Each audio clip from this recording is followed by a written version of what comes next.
1. Hello and welcome to the Wednesday Night F.A.R.R.T League, presented by Ontario Time Attack. We're here for the Houghton Rust Prevention 90 here at Canadian Tire Motorsports Park in beautiful Bowmanville, Ontario, Canada. We're just started our practice session here for today's race, and it should be an interesting one.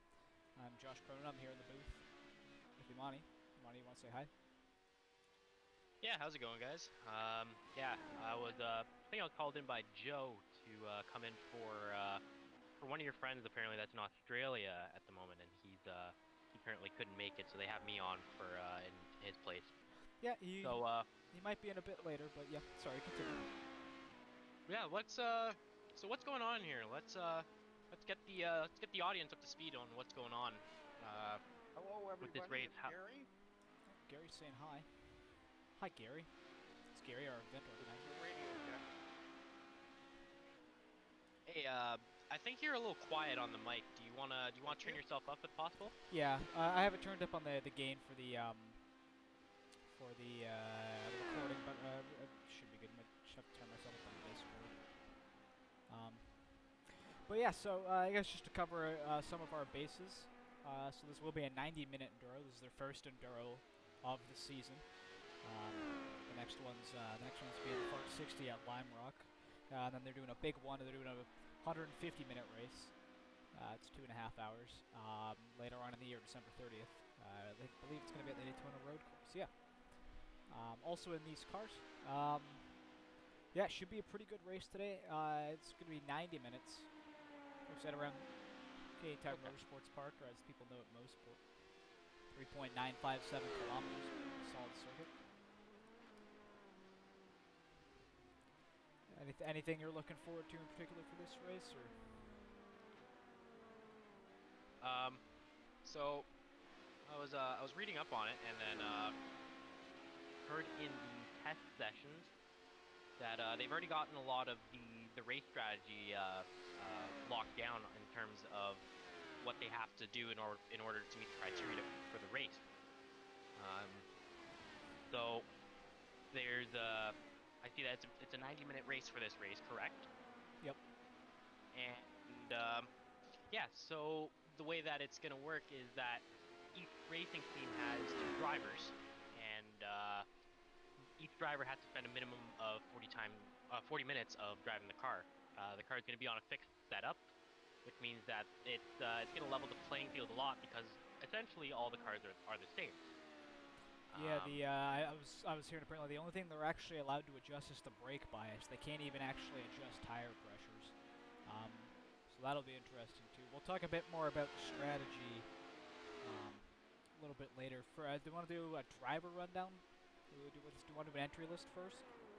Yeah, let's see what's going on over. See who the drivers are. Oh, we got somebody spinning at the hairpin.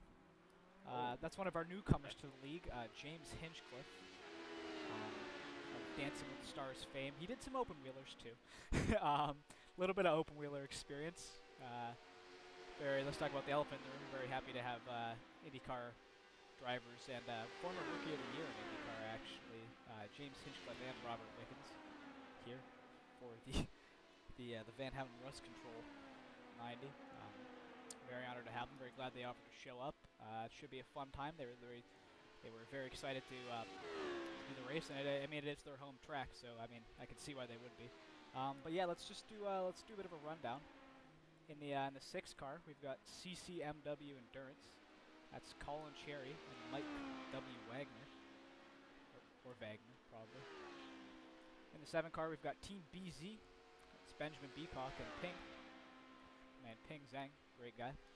We're rocking the black and white HPD. And we've got in the 8 car Team Awesome. It's gonna be Luca Tucci. It's Tucci. Oh. Gironi. Yep. Pretty sure it's Tucciaroni. There's somebody in the wall. Ooh.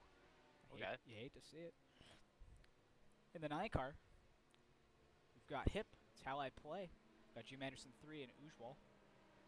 Should be a good one.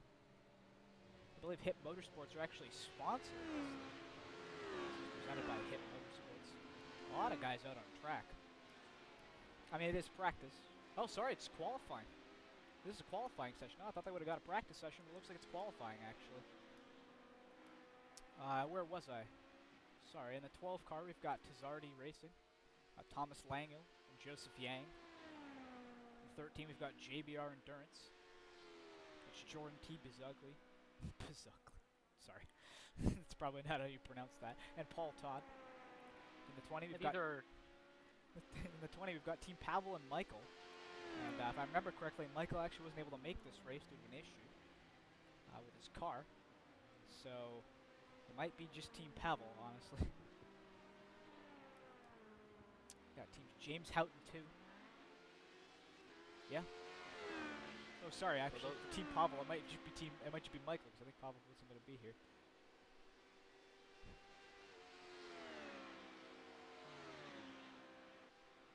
Got Lawrence DeFranco, James Houghton too.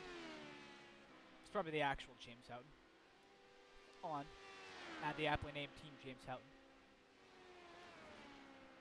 The car does look a little bit like one of those popsicles, like the Rockets.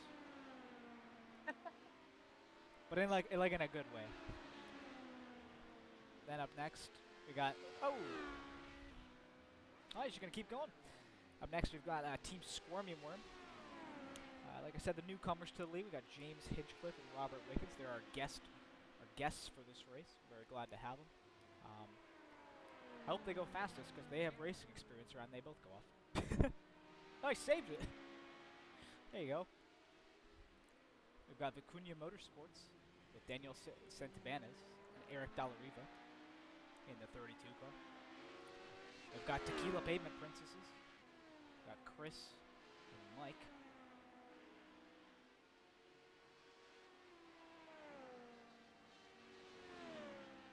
So, question here: are all the cars here? Are they all So it's one car between two drivers, obviously. Correct. In the practice session, do they end up having to swap drivers out so they can get familiar with the course as well, or do they happen to bring an extra car for them as well? No, they are able to do it. This session doesn't have practice apparently. I guess they opted just to skip the qualifying because we were running a little bit behind. No, so it's one driver. It's one car for the entire team. What's most likely going to happen is the drivers will swap out during the qualifying to see who can set the fastest time. Remember your time. We don't take an average here or anything between the two drivers. It's just whatever the fastest lap is. Of the car. Of the car. Assuming. Yes, correct. Yeah. As the Tequila Patron car comes across the start-finish line. Oh, Billy. Also, just a slight apologies, Matt. I did call you Mike. Your name's Matt. Up next, we've got the Can-Am Zoomer team. Randy Zimmer and Gary Wood in the 52 car. That's a paint scheme and a half. Oh, man. That looks... And nice. we've got Team Steve Wingfield. Piloted by Steve Wingfield. Funny how that works. We've got Bear Pope Enduro. That's Kevin Glass. That's also a pretty cool car. And then in the 102, we've got super ultra late braking. Got Dmitry Mochkin and Valtteri Pietro in it. The Dream team. And that rounds off the starting lineup. Now, if you'll excuse me, I gotta write down all these car numbers.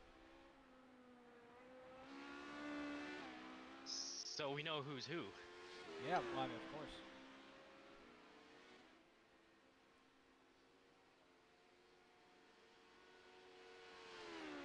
I guess I should also take this time to show people watching the recording that we do have live timing available for this race. I'll give you a quick shot of that while I do this, so you don't get to watch me just type numbers in. All right. Got a car off. So, yeah, dude, I don't know. Do you want to talk strategy? Do you want to make anything you want to talk about at this point? Yeah. So I was going to ask regarding the drivers. So we're gonna have a look at the standings right now. So it looks like so obviously this is a championship, right? This is race number 12, correct?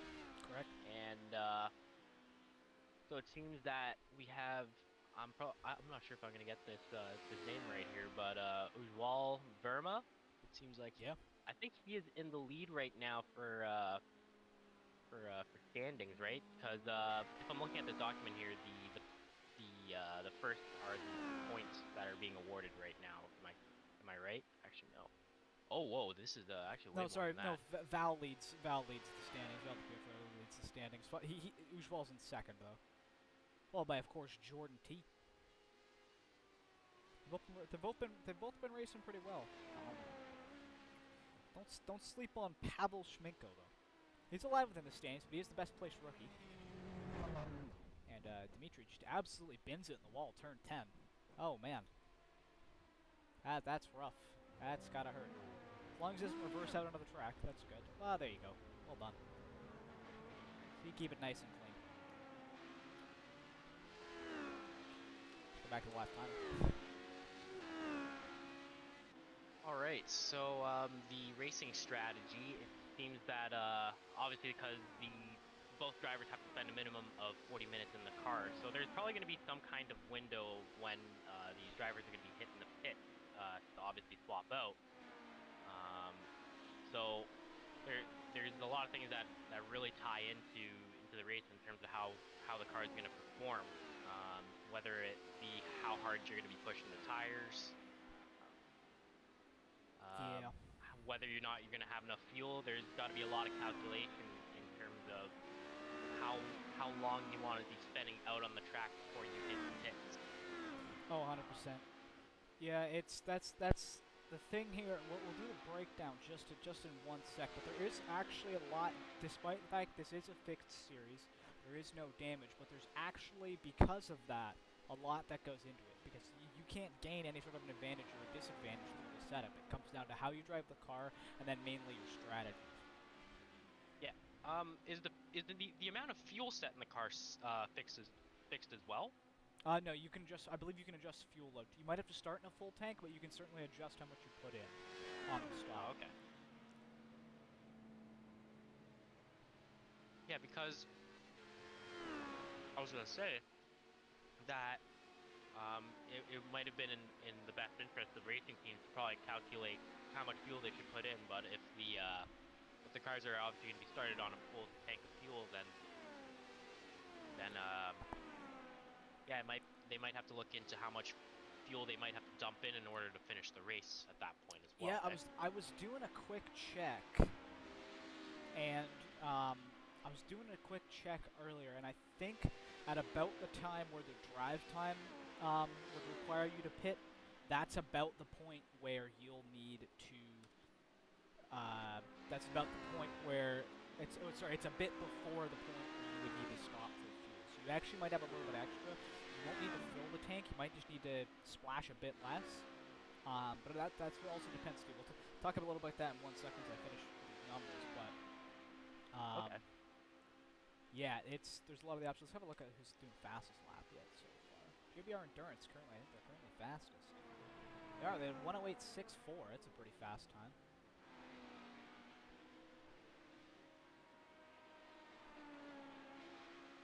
Lots of familiar names though from OTAe racing in series in season 1.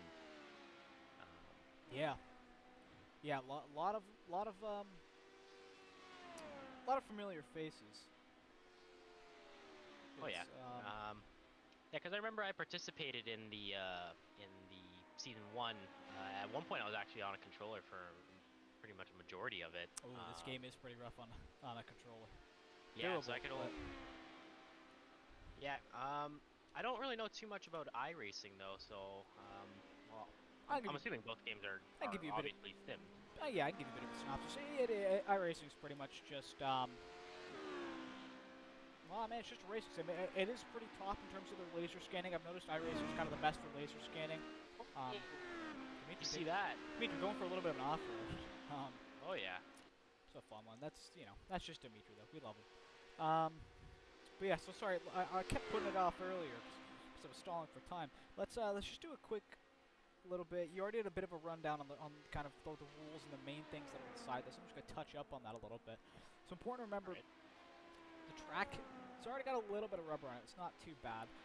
Incident penalties are being awarded for this. So you'll get a 0x for light contact. You'll get a 1 incident point at 1x for an off track, and then up to a 4x for car contact as somebody sails off into the tires. Yeah, perfect example. And then if you get 20 incident points, the car is awarded a drive-through penalty. Pit lane speed limiter here is 56 kilometers an hour. Actually very slow for this car. Somebody going off on a straightaway. That's probably like a solid 30-second penalty right there. Yeah, it is, and it's very easy to get those, and I've done it. It's very easy to get those too fast entering penalties. Just as someone goes off. Oh, I guess we're not going to show that. Just piling into turn 5. Kevin Classen. But yeah, so penalties are enabled, so you can still get penalties for cutting course, too fast entering, unsafe entry, exit for the pit for the blend line, stuff like that. And then the main thing that's important here too is it's a rolling start. So they'll probably get the green flag coming out of turn 10. It's a bit of an awkward one because sometimes the tail of the pack will get the green flag coming out of that last corner, but generally not that bad. Much better than doing standing starts here. As somebody spins and blocks the whole track, some good avoidance. Oh, that did not look good for the car that was trying to turn around on track. Looked like he was facing the wrong way. Did not look good. I don't mean to interrupt you. I got an idea. Let's go for an onboard lap here with Robert Wickens. I'll give you a quick narration. Down the hill through 2. So taking it as a double apex. It's a very fun one. Hard on the brakes in turn 3. It's a very good passing opportunity. Remember, it's a very fast track here at K-Tower Motorsports Park. Coming here down turn 4. Turn 4, very risky if you're going to try and go side by side. Would not recommend it. Then the tricky turn 5. It's off camber, almost. It's a double apex, and it is bumpy. These cars will be very easy to upset there. Coming out through 5C down the back straight. And goes towards a downhill, apparently, what it looks like. So it's very easy to lose a little bit of traction. Yep, but the main thing is those curbs on the inside are killer. We'll talk about it a bit later. I got some couple points I want to bring up in terms of the strategy. Through 7, now into turn 8. Look at that, doesn't even lift. Well, he lifts there, but you can carry a ton of speed through there in these cars. It's really up to you. Then through 9, as we see out here through turn 10. Very fast lap here. The last bit I'll touch on as he comes over the hill. This will be the start-finish. Down the hill through turn 1. Almost flat if you're on a qualifying setup. You watch that curb on the outside, and there you've completed a lap at K-Tower Motorsports Park.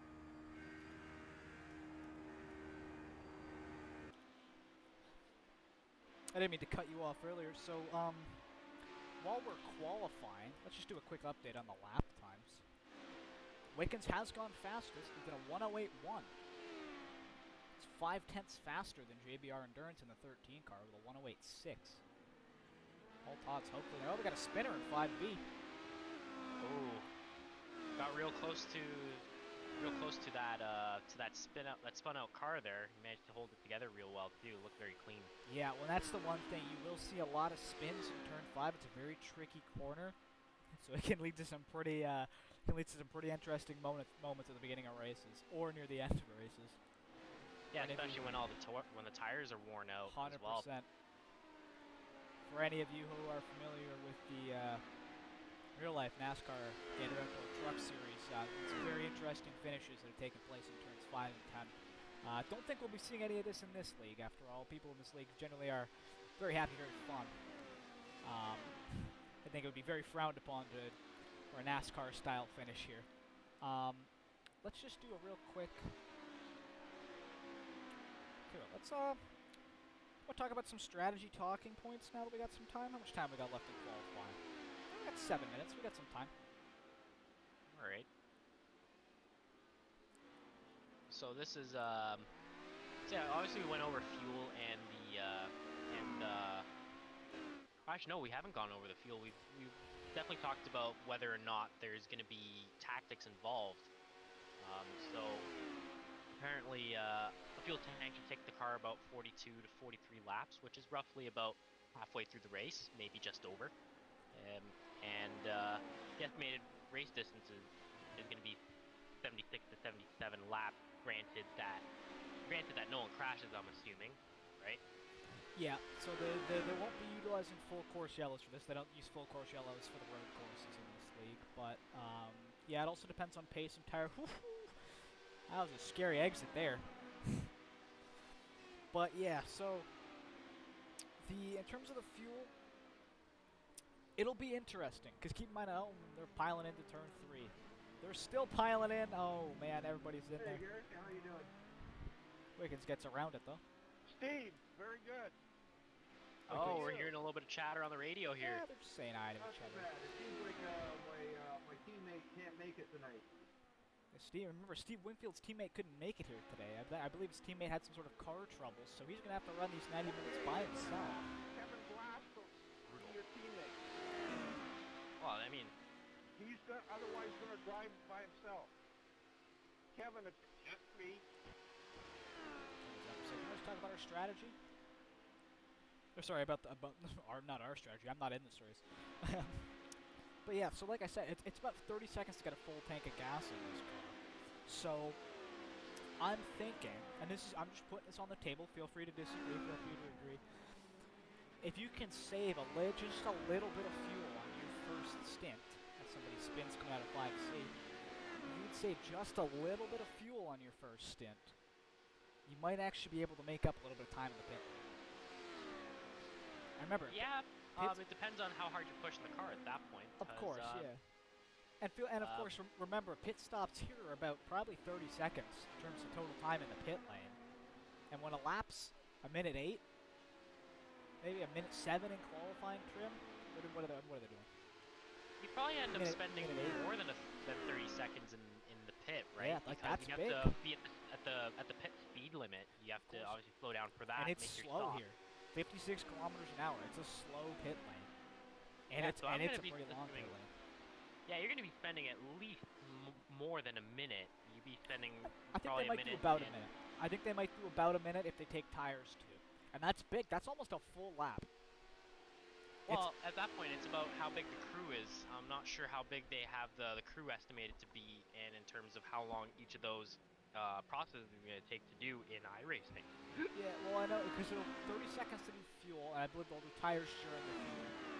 Tires near the end of the fuel, so it'll extend it by about 10 seconds. It takes about 40 seconds to do tires, 30 seconds to do fuel. We'll talk about tires a little bit more later, but yeah, in terms of fuel, I think, because you 100% cannot make this race on fuel alone. You will have to stop for fuel, but it's about how much fuel you stop for. That can make or break your race. Just pour a little bit in, or That's just true. try and spend a little bit less time on trying to fuel the car. That might buy you those extra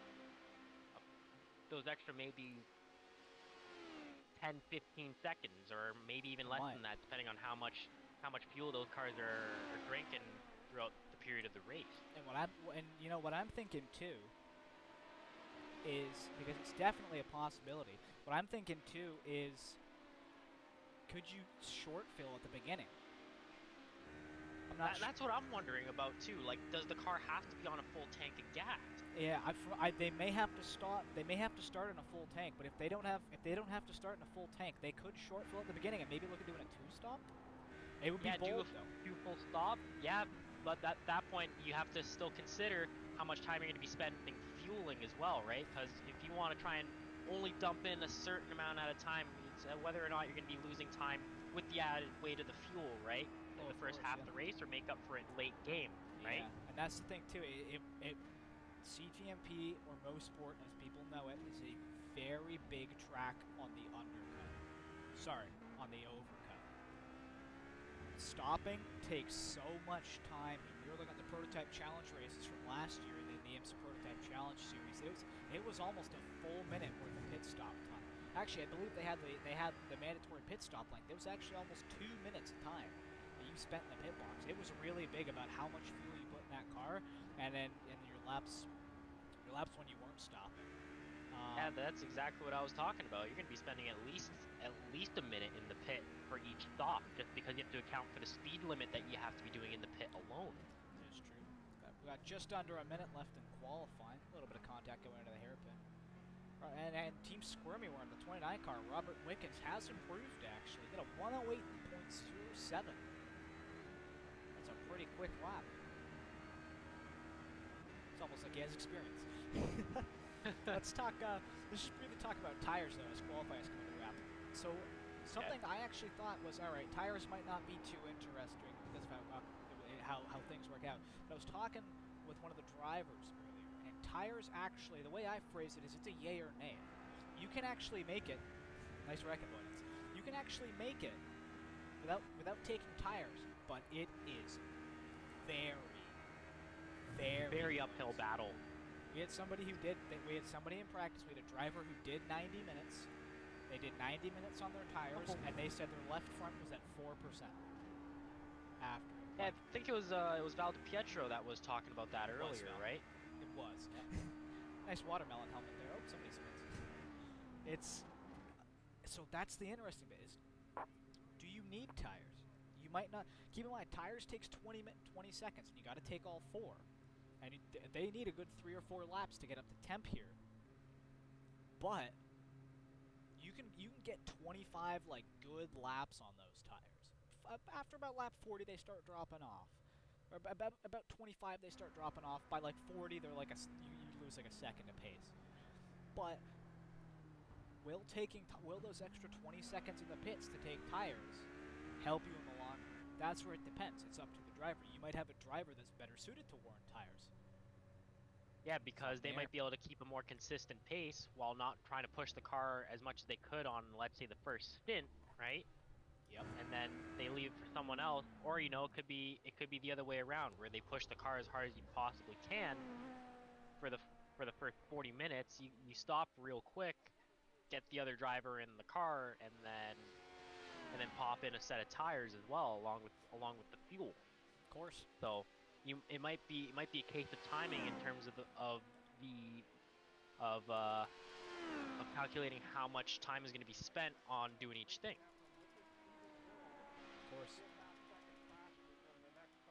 So there's a lot. I feel like there's going to be a lot of different points at which people are going to be going out to the pit. I think the 40-minute mark is definitely going to be 40-minute to 50-minute mark is definitely going to be an interesting window to look at later in the race. Of course, please stay with us after the race. Gary's just explaining about the raffles. We can do the draw for some coupons. James Houghton very kindly will be raffling off Anderson's also going to talk to us about some exciting stuff. 3 different free rust So prevention. stay tuned for that right after the race. Not certificate, what do you call it? And finally, no full course yellows. Okay. If you go off, make sure that you come on safely. Don't take somebody else out. All right, so I think it's the race director that's talking about the drivers right now, so making sure that they make can sure that's in your mind sure as that they well. can stay safe on the track, right? Let's have some fun out there. Go to the grid. A real fun one. That podium, or that start-finish stand's a throwback. No Sport International Raceway. Okay, this home motorsports, that is a throwback. Just quickly before we get started. I will try and do better than I did already. On the formation lap, do you want to just quickly talk about setup? Not great, but hey, I can do better. The one thing, because it's a fixed setup, so it's all about how you drive the setup. They're using the high downforce setup, but because they're using the high downforce setup, and it's a high downforce track, the aero push is key. If you get close enough and you're battling somebody, it is very difficult to pass because all that aero gets taken off your car when you're in the slipstream. But you can use that to your advantage, particularly through the back straight. You can use that for an undercut as well, mid-corner as well.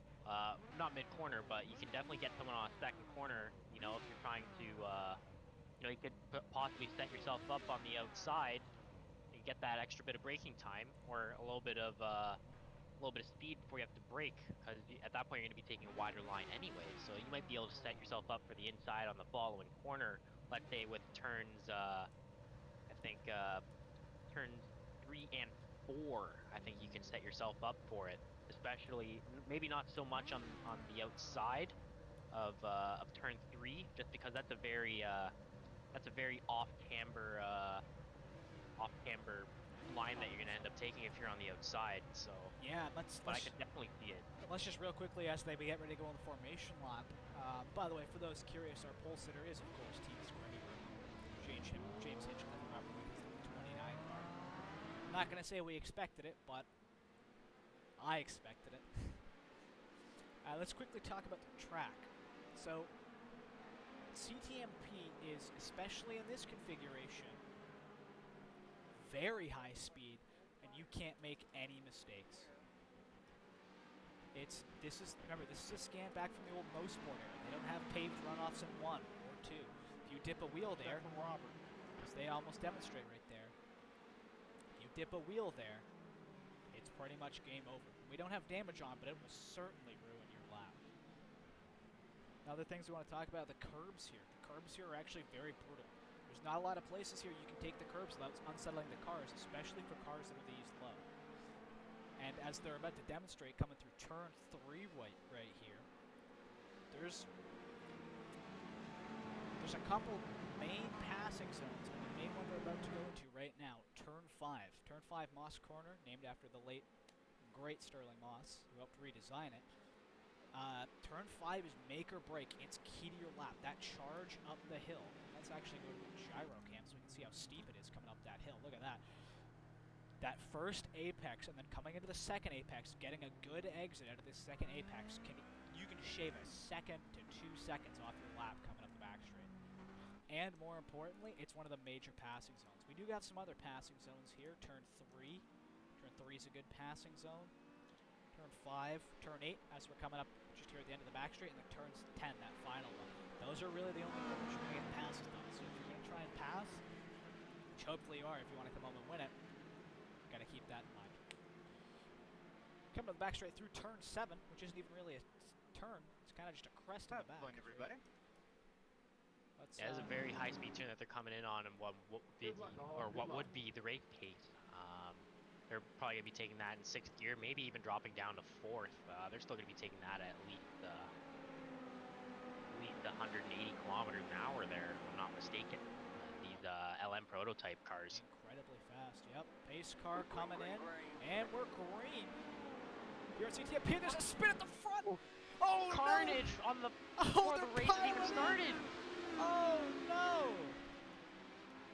Oh, that is not how you want to start the race. All right, let's see who's still in this race here. What are the standings right now? Oh, and Thomas goes off. He's in the wall. To the tires. Oh no, chaos. Lap 1. This is always a sketchy track. Lap 1, we got somebody else off. Oh, those tires not up to temperature. Oh no. Beware the cold tires, people. Beware the cold tires. And this car is twitchy. Remember these old open top prototypes, as demonstrated by Chris spinning in front of us. These old open top cars are very sensitive. If you get it sideways, you're sideways. And James Hinchcliffe showing them how it's done. Absolutely gone on the first lap. Nice little battle here. We're going to replay of what happened turn 1 in a second. We are here racing out Rustful 90. We're live. We're almost live. Not really. For the Wednesday Night F.A.R.R.T League, presented by Ontario Time Attack, and also, of course, Hit Motorsports. So they come up through turn 2. This is a battle for behind him, battle for 4th. Jim Anderson. Pavel. It's a pretty close battle. I'll tell you what, let's chopper cam. Nope, that's cockpit. Whoops. Let's go to a chopper cam. Let's see how well this works. So look at his. Look at the exit speed. See the exit's key. See that lead car getting a bit of a better run out of it. You see if you can stay in the draft down. There you are. If you can stay in the draft down the back straight, you can get a really good run, especially in the high downforce setup. The way these cars are, you need that draft. Turn 8, like we said, one of our passing zones. Is the blimp cam any useful? Not particularly. Let's go go back to the TV, Kevin.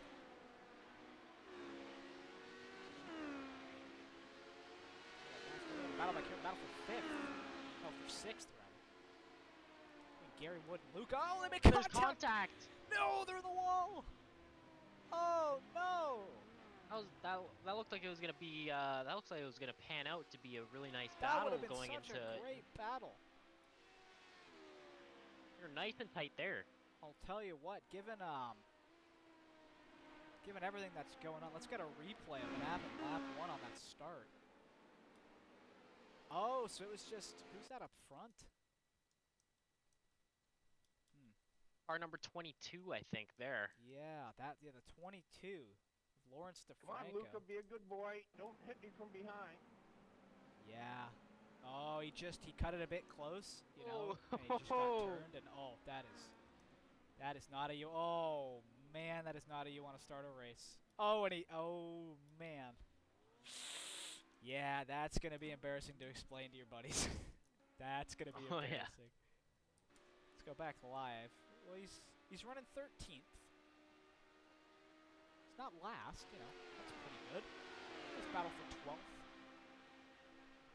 But the gap's looking like up ahead. We got a battle for 8th. Oh, these guys are battling again. We got Gary Wood and Luca. Pretty solid battle. Pretty sure he was the old chief, or he was pretty much the old registrar, wasn't he? Gary Wood. Yeah, but he might actually still be. Oh yeah, I think he was the old registrar. Yep. Yeah, because I think now it's been taken over by Joe Lee, I think, Has been if I'm not mistaken. Joe Lee. Great guy. Both of them great. Talked to him today. Thank Joe Lee and Gary for allowing us to record this and present this. It was a bit of a last-minute deal, but we were more than happy to bring this to you. Yeah, definitely worth having the people that have been interested. I'm pretty sure that there was even in season 1 there was definitely a lot of interest in the Assetto Corsa series on Overtake the Apex.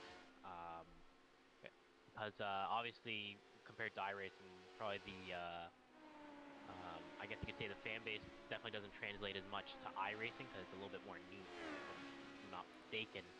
But I'm sure there's definitely a lot of people that still want to be spectating this race. So good on him for wanting to get this out here. 100%.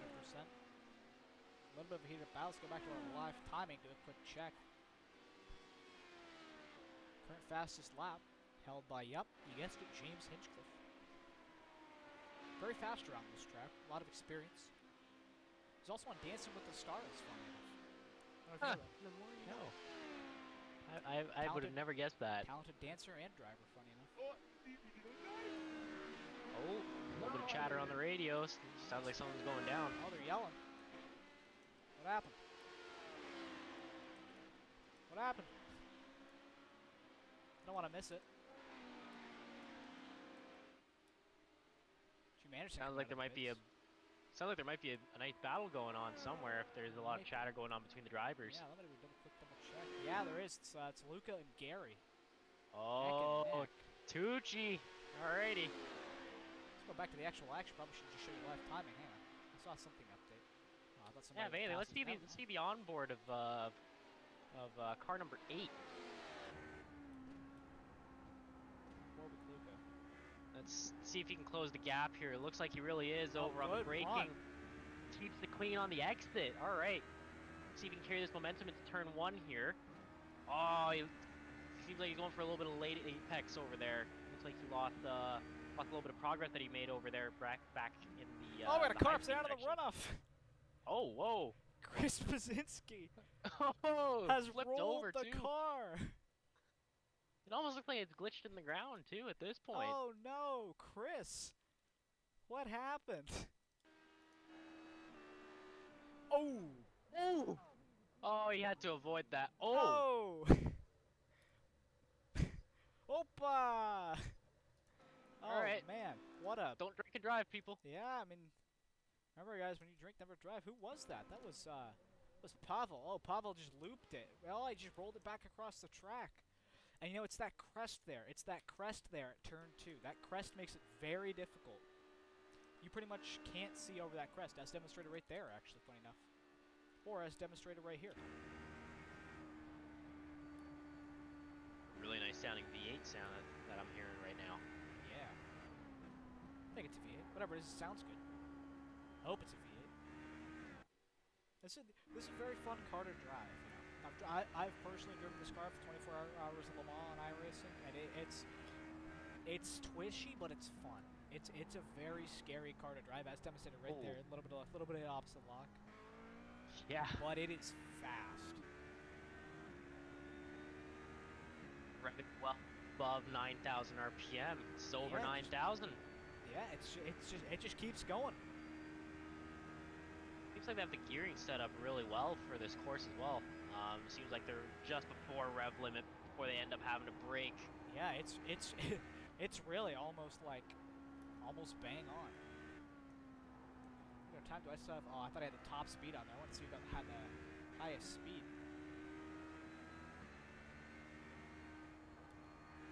Where was our battle at? There they are. I think it was over at I think car number 8. Oh no, there's a traded gap. spots. Yeah, there's been a change in position. Gary's back in 8th now.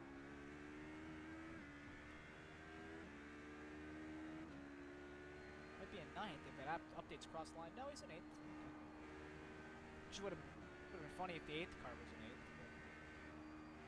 I think the 8 was the 8. Nah, 8th and 7th. Okay. I'm not sure where they were before. Can you believe we're only 10 minutes into this race, just about?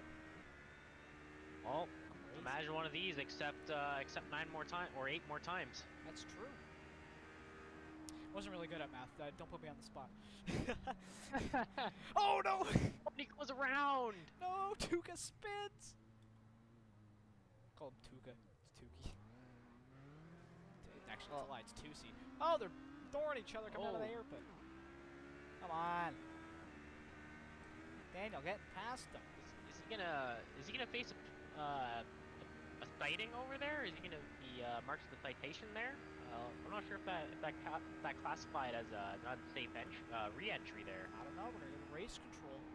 Actually, we're not. Oh, this will be interesting. Oh, is he gonna let him through? Is he gonna let him through? Oh no! Spot to get a move done. Oh, gets by him. There might have been a little door to door. Who knows? Yeah, he definitely had the pace though. Replay. I think he had to definitely let him through there. Yeah, he was already too far gone. They didn't touch. Oh, cuts off someone else behind. Where's the Franco? That was our spinner on the start. The rocket popsicle. We're gonna come back. Good finish of this race. Or it might even be the French flag. That's true. Also could be the Dutch flag. Oh, could be. Also could be a sunset on the ocean. You know? That could be a nice one. I think I'll have a little bit more orange, no? Yeah. We're 10 minutes into this race. We're talking about sunsets. Oh yeah. All right. That's just kind of fun you get here at Wednesday night. Here. Love to see it. This is some pretty good racing, actually. Do we have any other gaps? Close battles on track? Oh, this is interesting. He's staying right on his line. It seems like he's Kevin Glass is now within 2 seconds. James Hinchcliffe. Oh, he's been reeling him in, I guess, eh? Yeah, and you know what? At first, he was absolutely stepping away because of all the carnage that was going on in lap 1. And here's the interesting thing. Kevin Glass, if you look at the live timing, has actually gone 2/10 faster than Hinchcliffe. He is gaining slowly. This will be interesting. I don't know. We'll see how this pans out towards the end of the first period, because obviously they gotta pit at some point. So we just gotta think about whether or not these tires are gonna hold up if he's maintaining this pace.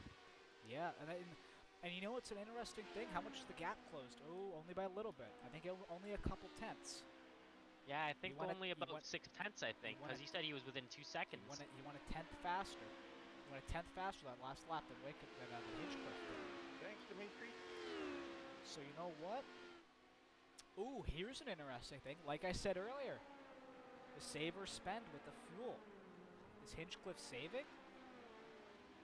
Oh, that could be a thing. He's maybe not pushing the car so hard, so that he can get that extra little bit of fuel, so he doesn't have to top. He doesn't have to top up as much. I mean, he's got So the experience. He's got the experience, and he might even have. He might even have might have the mentality on relying on that margin that you were talking about earlier, on whether or not he's going to be able to make up that time by being able to get out of the pit a little bit earlier, right? He's also just safe. He's just safely got past that lap car. Is the gap gonna go? The gap's gone up. Kevin might be having some issues because of that lapped car. Like I said, he's gonna be taking the air off the car. Gonna be getting less downforce. Yeah, he might be losing. He might be losing a little bit of time here. He might be in his best interest to back off a little bit or try and get a different kind of line going on. That's where it might make sense on if you're on the offensive, if you're trying to run that offline to try and get that undercut while making sure that you're not getting any of that dirty air, right? Oh, it'll be interesting to say the least. Hey, what we got the driving.ca sign there off on the right. Fun fact, that sign's changed a couple times. Huh. One point it said tourism Clarington. At one point said get well Wickens. Oh yeah, tourism Clarington. I'm pretty sure. I think they might be referencing Clarington Woods. They tend to have a lot of play for airsoft and paintball there. So be sure to check them out if you're into that kind of stuff. So, because I know I am. So I'm just figured I'm gonna put that out there now that you bring that up. No problem. And more importantly too, their the sign most recently said I forgot. Driving.ca, I think. No, I think it said thank you workers, or thank you front line, something like that. Nice. Yeah, so these tracks are updated very frequently. A little bit. See, on board with our leader of Team Squirmy Worm, possibly the greatest name I've ever seen for a team. Yeah. And we should probably that's a high honor. I have some pretty great names for my endurance teams. Yeah, let's try and scroll through and see if there's any battles going on. If someone's trying to throw someone off their pace, yeah. Let's go through the grid. Let's go to Chopper Camp. Tell you what, let's go Bear Pope and Duro. There we are. Well, actually, let's go to Better Cam. Let's go to Far Chase. No, that's not a Better Cam. Let's go to TV Cam 3. It's a good number. Oh, there's the pace car. We got Team Steve Wingfield. Yeah, the pace car. iRacing Porsche pace car. Shout out to Porsche for sponsoring. No, they do not sponsor this event. It'd be neat if they did, though. Give us a call. Got Team Steve Wingfield. Owned and run by Steve Wingfield. They're running third. Team Oh, Hip. wait, Wingfield's going to be on his own, I think, today, no? Hip. That's brutal. I believe possibly related to Hip Motorsports, one of the presenters of the Wednesday Night F.A.R.R.T League.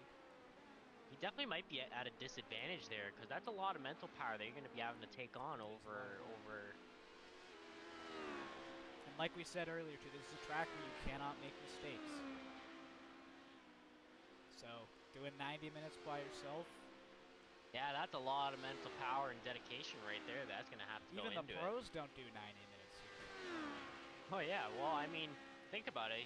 If you're only going to be spending 40 minutes in the car, then you're going to be pushing that thing as hard as you can, or you're going to definitely be reserving yourself. But at the end of the day, doing that many laps is definitely going to be taking a toll on you, no matter how you cut the cake. 100%. Fourth, it's already racing with a little bit of a lawnmower on the exit. The exit there at 10. And those curbs do get abused a lot. Coming out at 10. Got the pace car again. How about it? Team Pavel and Michael. Have they got their second driver? Yes, they have. Michael and Pavel are both here. You'd love to see it. Pavel rounding out, I believe it'd be fifth, yep. Nope, sorry, 7th. Nope, 5th. That you can't count. Alright, then we got Can-Am Zoomer, Gary Wood. Running 6th. Is this a battle? Ooh, it's a battle for 7th. We got Dmitry Mochkin, super ultra late braking. And Luca from Team Awesome. That's a pretty cool name too. I mean, it's not Team Squiggly Worm. That's a pretty good name. Yeah, I'm pretty sure that one's taking the cake hands down. That one might best win. name. I'm gonna be honest. No, you know what? I think Can-Am Zoomer wins. I think that's pretty funny. To be honest, I'm not sure really I understand that one. There might be a little bit of inside humor here. It's Can-Am is just it was like a racing series that came here a while ago. Long time ago. Oh, okay. All right. Zoomer rhymes with boomer. Could be. Could be it. Could be it.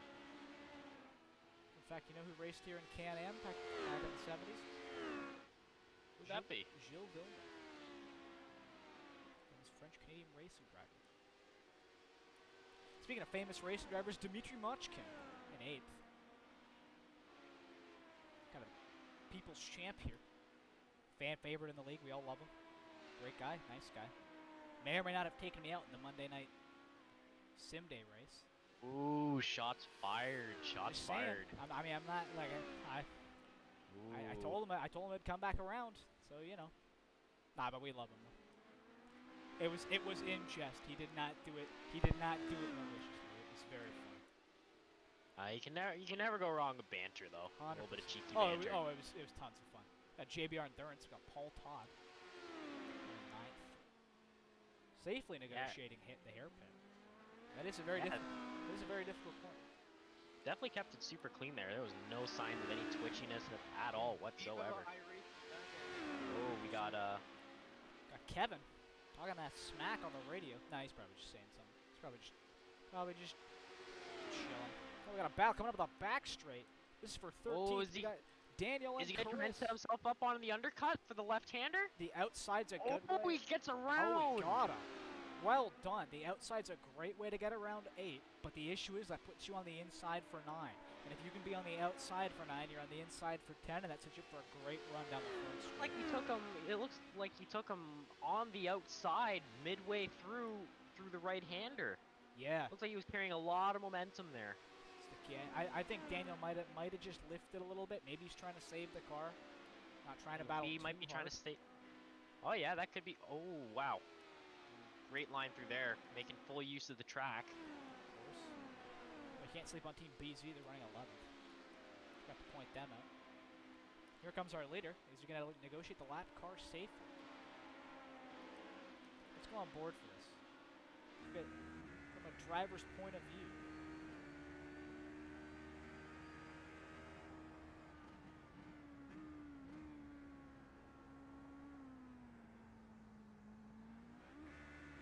Good run.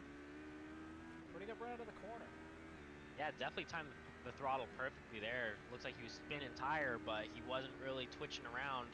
Yeah, that's the thing. These cars do have the traction control, but traction control won't save you on worn tires. It gives you a little bit of a margin. But if you don't have grip, traction control doesn't give you grip. It just prevents you from losing it.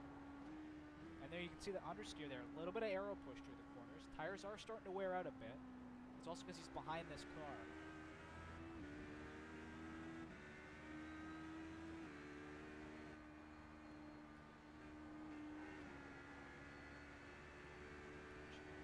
Time do we got left? Minute 8. Sorry, an hour 8. Almost approaching the hour mark here. And the car in front of us where'd he go? disappeared. Oh, okay, there he is. James Hinchcliffe, using the power of a true Canadian, has made the car vanish at will. A power he was asked to kindly refrain from using during his IndyCar stint. She'll be back in next year, actually. Should be fun. Big fan of IndyCar. Do you know what IndyCar is? Yeah, we're talking about the open wheelers. Yeah. I think Oh, yeah, I was joking. Figure you knew what IndyCar is. It's a small open wheeler series. I thought you'd be here next time. I say. Onto the Toronto Indy a couple of times in 100%. my lifetime. It's great. It's a great event. Another famous racing driver, another famous Canadian racing driver from around here, Paul Tracy. Big. Won multiple times. Oh, he loses it on the exit of that corner. He's able to take it from, or maybe even let him through. I think he let him by. I think he was being respectful. Oh, that was for position. That was position. That was for the lead. Oh, Oh, I thought he was lapping a car. That was for the lead. Whoops. He didn't. Maybe he just knew that he had the pace. Maybe he was just trying to be respectful. Yep. We'll see how that pans out for him later in the race. Bit of the respect, and I will be honest. I don't want to bring up his fame again, but you do get a little bit intimidated when you race against some of these pro guys. Yeah, you just want to make sure you stay out of your way. Yeah, 100%. You don't want to be the guy who says, "Yeah, I wrecked James Hinchcliffe." It's never a fun, good thing to be associated with your name right there. Never a fun badge to bear. It's pretty close. Tell you what, under 3 seconds for the top 3. Let's go to a chopper cam, see if this is of any use. Oh, a little bit. I think it's under 2 seconds for position 3. Yeah, top 3 are all within 2 seconds. Sorry, I might have said 1 second. I meant 2. No, you said 3 seconds. Oh, whoops. Close enough. Don't worry. I made the disclaimer earlier. I'm not good at math. I plus well. Love to see it. Nice blimp cam. Going down through turn 3. A lot of elevation change here. Canadian Tire Motorsports Park. People don't actually see that though. The sim does not show you that. This sim is really good for realism and a lot of things. The one thing that's a pretty good shot of it. The climb up into 5. I have walked that. It is exhausting to get up that hill. That compression is crazy. Yeah, definitely load the suspension. Makes yourself prone to. 100%. Actually, no, I got that wrong. Into turn, I think most of it you spend most of your suspension unloaded until you reach turn. I think turn 4. You have to make that right-hander into the hairpin. I think that's where your suspension takes the most load. When you sure. When you get into 5, when you get up through Moss Corner, that compression coming out of 4 before the hairpin, that compression can get brutal if they negotiate a lap car. That's the pace car, but there they go. Whoops. That compression really does wacky things to the car, especially as the suspension unloads coming through 5. 5 is definitely easy to learn, hard to master corner. You can get through the corner real easily, but it's being fast through it, that's the difficult bit, and that's what'll make or break your lap here. Oh, he missed that last apex, and that's the key. Hey, he's still doing laps. He's doing 109.1s on worn tires. Let's have a look. I believe they're on lap 22 right now. They might be giving himself some margin on purpose. We don't know that yet.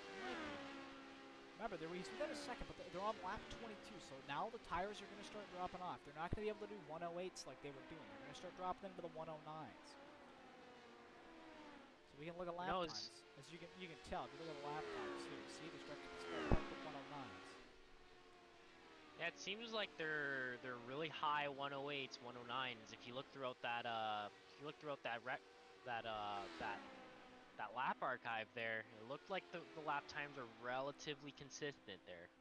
Yeah, and you know what? And that could be Kevin's trying to babysit his tires. You don't want to push all out. Remember, it's not a sprint race. It's a 90-minute race. Gotta make sure the car make it across. Hour and a half's a lot of time.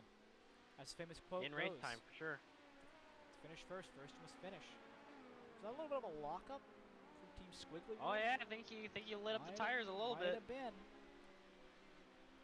They're all safe in negotiating. They're not doing too bad. Now let's take a look at Team Squirmy Worm and see what kind of laps they've been putting out there. Just a quick check. Fastest of 108.6. You know, that's pretty quick. 108.9. Yeah, this guy has been definitely trying to keep his laps on the faster side of things. He's still within. Seems like he's still within within 1 second. But yeah, 108.7 was his last. 109.3. So yeah, he might even be close to half a second there. You think he might be on 7/10. But Kevin did a 108.8. He's gaining slightly. Sorry, as in Team Squiggly Worm is gaining a little bit of time, slightly though. Remember, yeah, it's got to be. Mistake here. The gap's 100% closable, especially when it comes to the pit stops. How much fuel are they going to put in the car? Are they even going to do tires? That's true. Car off on the wall. Oh, it's JBR Endurance. That's unfortunate. All right. Textbook re-entry. That was pretty good. Yeah, that's pretty safe, reasonable.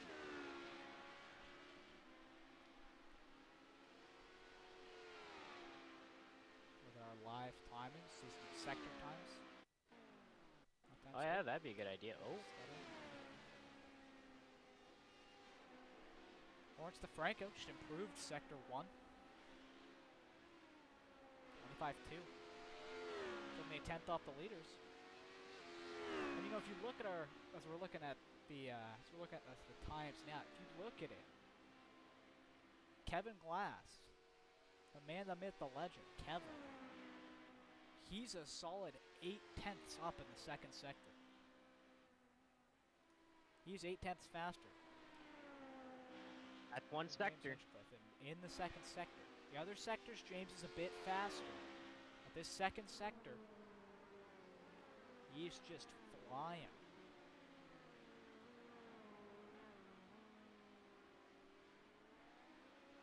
Not quite sure where that second try that again. Not quite sure where that second sector begins. I believe it is coming out of turn 3. And I think that goes You up might to be the right. back straight.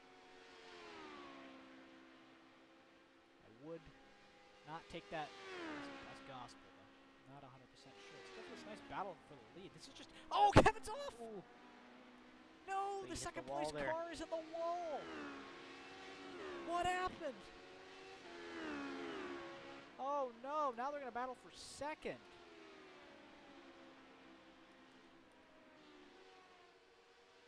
Let's see what's going on with these two drivers here, yeah. They're battle. Let's go to a... Tell you what, let's go to a replay. I want to get a quick replay. I want to figure out what happened with Kevin. Let's go to a nice far chase. So Squiggly Worm, Hinchcliffe safely negotiates the lap car. Gary tries to go around. Oh, he just lost it.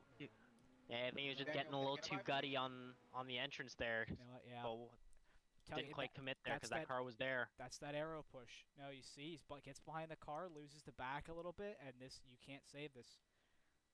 Thank God we don't have damage on. That would have been it. Yeah, that would have ended his race right then and there. That would have been the race. Team Squiggly Worm now has a 3-second lead. 3.5. Let's see how much it's expanded to on this line.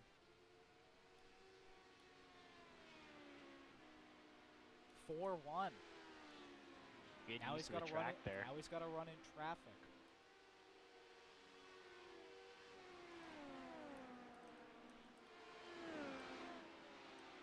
Hopefully we're not going to catch too much dirty air on each other. I'm pretty sure the effect gets worse.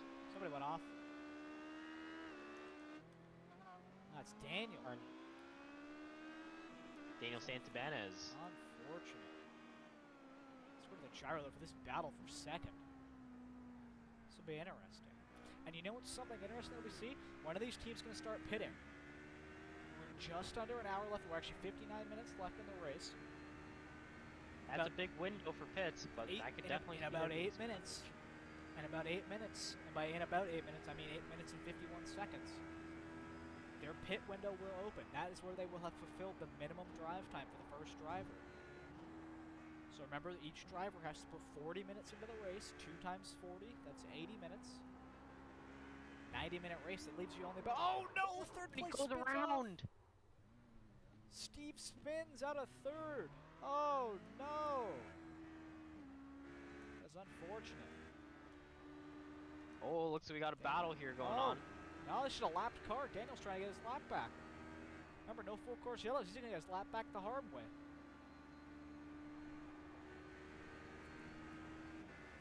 Might be in his best interest to try and let off a little bit, try and evaluate his pace before trying to make a move here. Might just. It's the gap backwards. Oh, look at this. Sorry, I didn't mean to cut off. Oh, that gap expanded a lot. I thought they were battling for position back there. Oh, Steve's off again. Oh, no. Oh, no. You do not want to do that.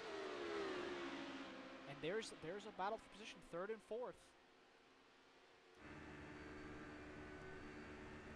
side by side up the straight. I'll find the right camera eventually. And there, he's got third place. Left or right, Paul? Steve might be able to get him back, though. Oh, this looks like a really heated three-way battle here going on. This is an intense battle, and I'll tell you what, that car up ahead, that's a lap car. Using lap traffic's another key thing. When you're passing, you can use a nice lap car as a pick. You can use them for a draft, you can use them for anything. But remember, lap cars don't just have to get out of your way. You're responsible for safely negotiating the lap car. He can run his line. He's entitled to his line. He said there's no four-way yellow, so he's definitely gonna have to manage getting around him and making him yield. He doesn't have to yield to him, right? Yeah. Let's see what's gonna happen here. Let's see if anyone's gonna make a move, or this might end up being being a stalemate here. It's true. Ooh, nice inside line there. Trying to make use of not losing the arrow. Yeah, it'll certainly be interesting.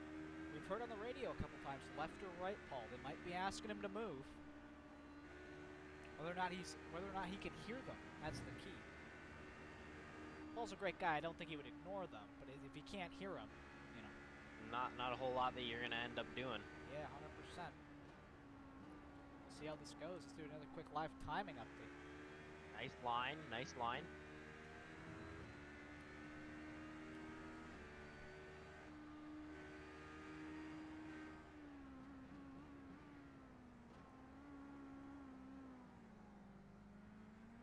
Great entry.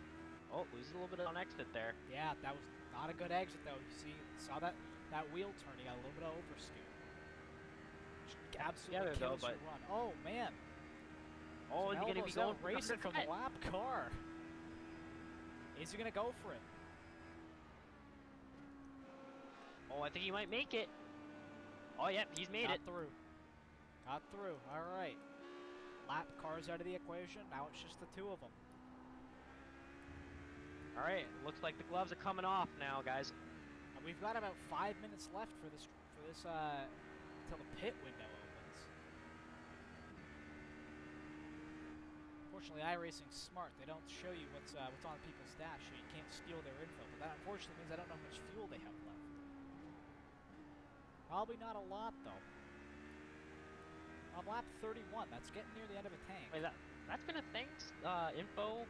Info theft or intelligence? Oh, well, I mean, intelligence battle going on too, eh? You could 100% during the old endurance races. You could go to the onboards, look at people's dash and stuff.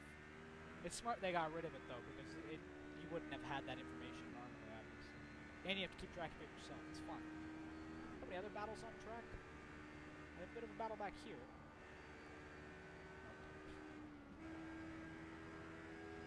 I mean, there was a lot of carnage in the first lap. A lot of people definitely got separated there, so 100%. we're not. There might be a chance that this race might be looking a little bit more widespread compared to what it could have been. And you know what? I think the key to remember is that wasn't really anybody's fault on that start. These cars are very difficult to get going in the low speed corners because it's basically a 2x4 with a whole bunch of power at low speed, and at high speed it's an LMP2 car. I don't blame them. Well, not only that, these cars are very aggressive in their nature. It's a very on-off kind of car, right? 100%. Especially when the tires are cold. So 100%. And I've been that guy who spins it on a rolling start, and let me tell you, it is not something that you want to chalk up to. It is not a fun time. There's no worse. Sounds pretty embarrassing. Absolutely. Yeah, because I remember in OTAe East Season 1 over on Monza, we were driving the Z4 GT3, and I remember I turned my head away for 1 second because someone was trying to get my attention in the house at the time, and I ended up taking someone out mid-corner on the Parabolica. Oh. And that was definitely not something that I was very proud of. Yeah, no, You know, I was never obviously is. super apologetic about it. Like, you know, like I knew it was completely my fault, so tried Never to is. definitely try and definitely own up to it, so I don't get hit too hard on the penalties that were being issued at the time, because some of the stuff that 100%. went Oh, we on got a was car super off. silly. Mike Wagner. In the 6 machine. Just loops it, Nate. He's got a replay. Not to embarrass him. Let's just see what happened. Maybe hit the curb a little bit too Oh, you aggressively know there. what? Yep, he just bit too aggressive. Let's try it. Look at it again. Rewind a bit more. Just a bit too aggressive for turn-in, I think. Yep. Bit too aggressive for turn-in. Lift off. You got that lift off oversteer. Ooh. And you know, that's a common one here. A lot of people think they have more aero than they do. Coming over the hill there, crest there, going into turn 8 and lose the back end. Very common. Still don't want to be doing it, but there's your gap. There's your gap for that position. This is Gary and Luca. These guys were battling earlier.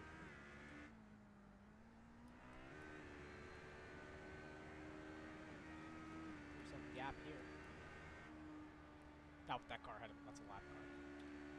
That's a lap car of Eric Dellariva. Oh, I believe they've done their driver change. Oh, have they gone into the pit already? I believe they may have done their driver change. Might be worth our while to start setting up by the pit, Check. if possible, They and have then done their see who's driver going to be change. coming in. They have done their driver change. Oh yeah, this is the second lap in. Now here's the thing. The pit window has pretty much... Oh, here's the interesting thing. We haven't hit 40 minutes into the race. Oh, so they might even have... Daniel's going to have to help back in the car. Oh, so there might be even a bit... There might even be a two pit stop strategy. Yeah, they might double stop. Interesting. Interesting, yeah. Pen that down. Yeah, that's definitely unorthodox strategy going on there. They're definitely going to have to... Maybe they're gambling on an undercut. If they pit first and everybody else pits after them, they'll get clean air to run in. That's true. Get clean air, make a little bit more power, get a little bit more hot pace out of the car. Yeah. Right? That's what you want here. Nice clean air laps here are worth their weight in gold.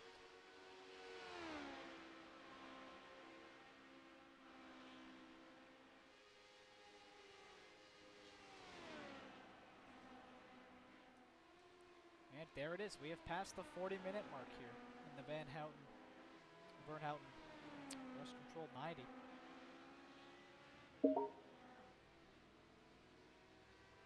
So teams will be eligible if they pit now. If teams pit now, they will be able to make the race without having to stop again. Do we have any takers? Someone's in the pits. It's Dimitri. Oh wait, no. They say that the elapsed time right now is 45 minutes. That's including the rolling start. Okay, so maybe that might be included on the. That might be. That would be an interesting thing to check the rules. Yeah, check the rules and make sure that's accounted for the starting driver. Sure. It might be actual race time. If it is the rolling, if it does include the rolling start, that's a very genius strategy, though. Yeah, very smart thing to account for. We'll see how that pans out at the end of the race. They might end up serving a penalty if they don't end up stopping. Or they're gonna have to make a last-minute stop. Yep. See Val coming out of the pits. Nate, who's that? Yeah, so we'll see with the race director and see what's going to be going on there. If that's considered legal for a single stop strategy. Yeah, we'll have to double check. He is coming out in front of the leader though. And you know, Val's a fast driver. It'd be interesting to see what kind of lap times he can put in it. With how long they stopped, they might have taken just fuel. I was talking with Val before the race. He did say he was willing to double stint the tires, but only if he felt like it. He said he might YOLO it. Put in his words, if I feel like YOLOing it and it's an all or nothing, I won't take tires. Certainly wait, is Val on the starting grid, or is he going to be in the driver change? Oh, they just swapped their driver. Val's now in the car as he lets the leader, Oh, James Hinchcliffe. okay. Oh, so they're doing a double stop strategy as well, or? No, he might just do the single stop to swap the driver, put some fuel in it. Yeah, I don't think he'll take. I don't think he took tires. With how long that took. Yeah. It'll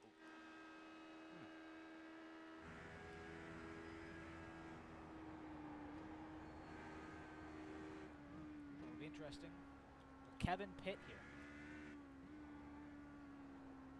Yeah, that'd be interesting though to see on Val Oh, DiPietro's Team part. BZ coming out of the pits now. Okay. I missed that. Benjamin I don't think Babcock they swapped. or Oh, Benjamin Beacock. they did swap drivers. Okay.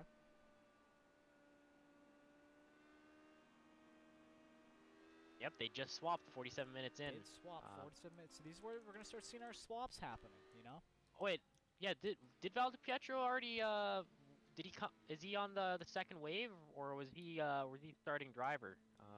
No, Val's wasn't sure if I got that. Val's the swap in. Val's the swap in. Dimitri was starting that car. Oh, okay. So all right. Thomas hopping out of the Tazardi racing machine. Got somebody else on pit lane. Who is it? Paul Todd.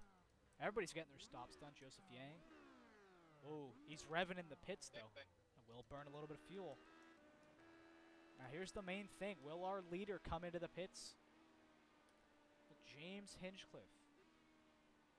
Pit this time, but he will not. He won't. Interesting. 100%. He's probably gonna go in on the next lap. Joseph Yang taking tires. Well, that could be a very fair choice. JBR Endurance taking tires too. Joseph Yang down and away. Definitely making the safe calls here. Yeah, we have somebody else in the pits. Benjamin's back in the pits. Did they forget Was he something? serving a penalty? They might be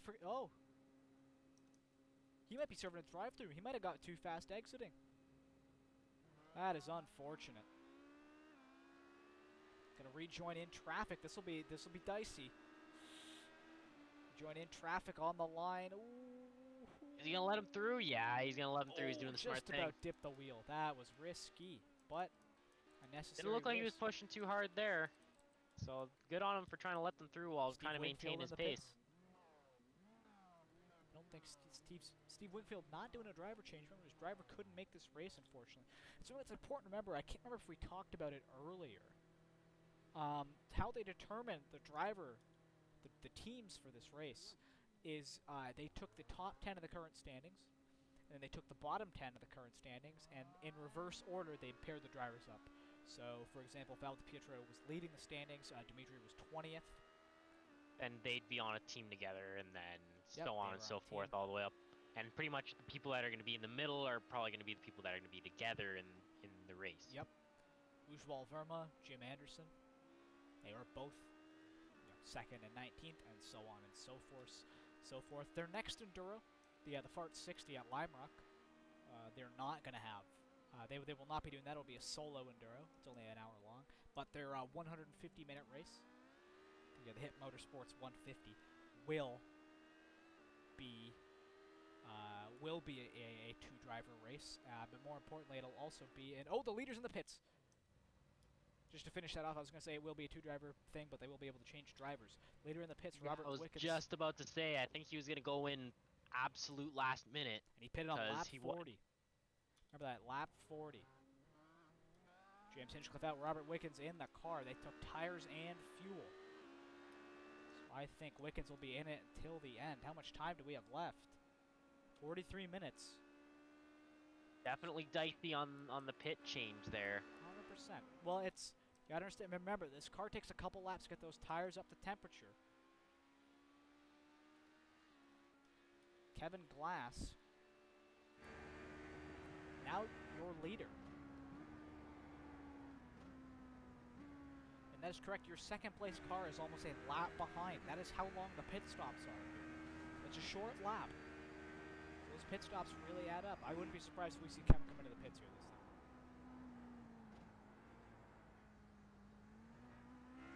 Salt live timing again so we can see. Gotta swap. Oh, we've got two more. We've got more pit stops. Whoops, I'm missing stuff. Gary's out of the car. Oh man, Nick Wagner bouncing it. Randy Simmer replacing Greg. Sorry, not Greg. Whoops, Gary. Gary Wood. Gary Wood in the car. Great guy. Somebody else leaving the pits. Who's that? It's Ujwal Verma. That's our second place points finisher. Points finisher, points competitor. He's in second. That's what I'm trying to say in a roundabout way. Gonna come out of the pits at 11th. He's 3 laps down. You're gonna have to put on a hell of a drive to catch him. But I wouldn't be surprised if we see Kevin come in this time. Team Scrimworm now been a 4th. I believe the guys from 3rd and 2nd have done... Nope, they have not done their stops yet. Second place. Pavel and Michael coming into the pits right now. Try and get a better shot. That's even worse. There we go. Hit their pit box. Luca also in the pits. Team Awesome. We'll probably get their driver swaps done. There we see Team Scrimworm going by. Wickens will re-inherit second. Andrew Vernon now in the machine. Michael also in the car. How about it? That's an important one. Michael's taking tires.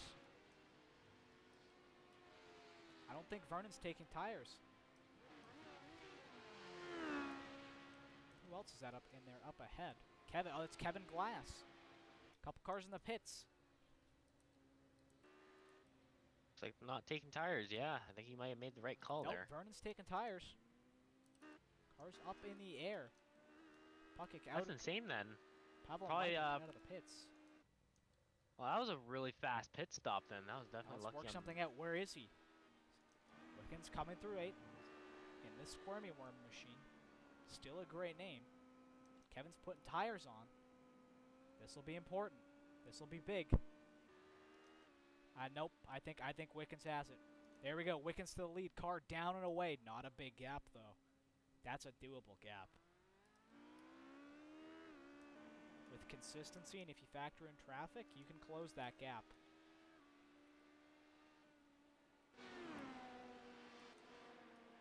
So our live timing, 40 minutes has passed. Everybody should have gotten their driver changes done. Otherwise, there ain't really enough time left to get done. Unless you factor in the last lap, but that is a razor's edge. That would be close. There's a little bit of lockup there. You see the tire marks on the outside of the outside turn 4, or the exit on the inside of turn 4 there. 100%. Just a reminder, 39 minutes left. Just over 30 minutes left. The Vern Houghton Rust Control line. I appreciate everybody watching the Wednesday Night F.A.R.R.T League presented by HIP Motorsports and Ontario Time Attack. Ontario's premier time attack series. Third glasses, third wheels, tons of fun. Side by side to the line, that would have been a really cool finish. But nope, it's just a battle for second. Nice defense there. Yeah, Kevin's a smart racer. Both Steve and Kevin are smart racers. Hang on. I've just noticed something. Kevin's racing by himself. Kevin hasn't done a driver change. Kevin hasn't done a driver change? There is no other driver on Kevin's team. He has not done a driver change. Oh, then he might be at a... I don't know, that sounds a lot like a double-edged sword there. Because I'm not... Do they account for the time taken? I don't know. That's because a driver swap does take time. It's a 30-second time. Second time to swap the driver, so they might be... I don't know, it sounds like a double-edged sword, because even though you have that 30-second margin to work with, that's definitely going to be a mental, it's definitely going to be a mental factor that's definitely going to come into play here. Hey, I'm not going to say anything, but I will say before the race, Gary did suggest that Kevin and Steve join up so they wouldn't be running by themselves. Steve Wingfield also Yeah, their solo runner in this race. He didn't say anything about join up together or else, but he also didn't say they'd be okay if they didn't join up. I'm not sure how they'll make the ruling on it. This is a fun league, and they didn't choose to run it themselves. They didn't choose to run by themselves on their own accord. It was due to unfortunate circumstances, people not being able to make the race. So I don't think there'll be too much of a read into it. Yeah, I don't think they're gonna really look into it that much. Like at this point, to be honest, if you're gonna be able to do 90 minutes on your own in a dire circumstance, especially if you guys been setting up in terms of planning your race strategy out, you flip everything on its head at that point, right? You're 100%. improvising from the get-go, from qualifying all the way towards the end of the race. Your whole 100%. strategy changes. 100%. Here we see Team Squiggly Worm Motorsport. Nope, Team Squiggly Worm. So, Team Squirmy Worm. We'll get it right eventually. I wasn't good at English either. Going down through turn 2 into turn 3. Definitely maintaining the gap at the moment. Keeping that gap. Oh, we got a car off in the background. Is that Luca? Oh, it's Vernon. Did they also forget to do their driver change? No, they did. Never mind. Ignore me. I'm going senile. That's our third place car. Remember, this is the battle right here between Kevin Glass. Oh, very, very kind. You see him getting out of the way there. A nice gesture, but unfortunately for Kevin, he might have not wanted that because that means he won't get the tow. Oh, he's saying something. He's probably thank you. Kevin's a nice guy. He's a great guy. We're all great guys.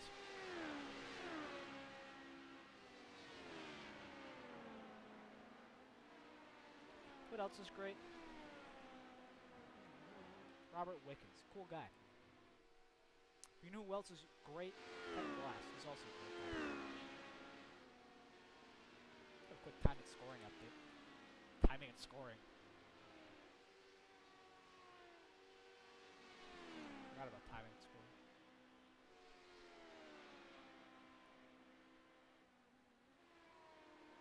What are the standings in the championship? Who's got what positions in the overall? That's, you know what? I have right here. Let me do a quick check. Hang on, I think I hear a spin. Oh, we got a car someone off. goes off. Oh, it's Two Wickens, cars the off. leader. The leader, second place, third place, they're all off. Oh no! This is quite the turn of events The here, leader guys. spins off. The entire podium does. Oh, what happened? Let's get a replay. Let's get a replay. I wonder what happened there. He's coming through 4. Up. Oh, definitely overcooked Just that one. dipped the wheel. Yep. And once you get on that grass, that's it. Game over. I'll tell you what. When you're in the bumps there, this car is not meant to off-road, so I can 100% understand. That is not a fun place to be in. What happened behind them? It wasn't like Wickens got into anybody. No, I don't think so. I think he just took the same line. Yeah, definitely took the same line, overcooked it. He went off. What happened to Kevin? Or did Kevin not spin off? I thought Kevin spun off. Oh, hang on. I'm lost. What happened? Yeah, Kevin did spin off. Yeah, I think they all ended up taking the same line behind each other. They all followed each other in. Oh, no. Oh, that is unfortunate. Oh, he did it again. Oh, no, Kevin. Definitely losing a lot of time here. Kevin, that is unfortunate. I want to make sure he did that again. He didn't just... Yeah, he just did it again. Oh, yep, just rotated the rear end. That's unfortunate. Robert Wickens, scoring running machine. Gonna have to work his way back up and get that lead back from Steve Wingfield. Keep in mind, he didn't do a driver change. He's been driving this for almost an hour. Yeah, like at that point, you can't blame him for spinning out. Can't blame him at all. This gap's closing quick. Here, I think he took out a second per lap. Oh yeah, he's definitely closing back in. Wingfield did a 109.5. Wickens did a 108.4. 1.1 seconds on a lap. He's definitely putting the pedal to the metal right now. Yeah. We will get Trying you to that climb back up the grid. We will get you that championship update in a second. There's just tons of stuff going on right now. Yeah, I think there's a lot on the plate right now, especially considering that I don't have iRacing. It'd be nice to get a second set of eyes live on the race, right? 100%. The Oh, look at how much he interesting race. closed up through that corner. The line that he's taking as well, very well thought out. Like, Yeah, that's the looks key. like he's reading them like a book too. He's trying to avoid the lines that he's taking, but at the same time trying to maintain that pace. He might even be keeping his distance on purpose to try and maintain as much of that arrow as possible so he can keep his pace up. I'm trying to listen to his shift, see if he's doing anything interesting.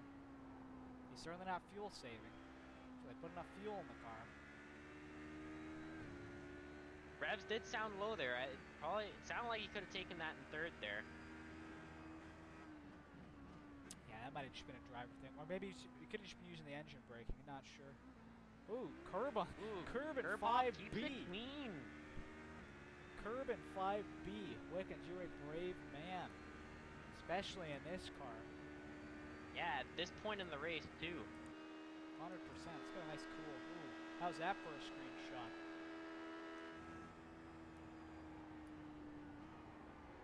Wingfield.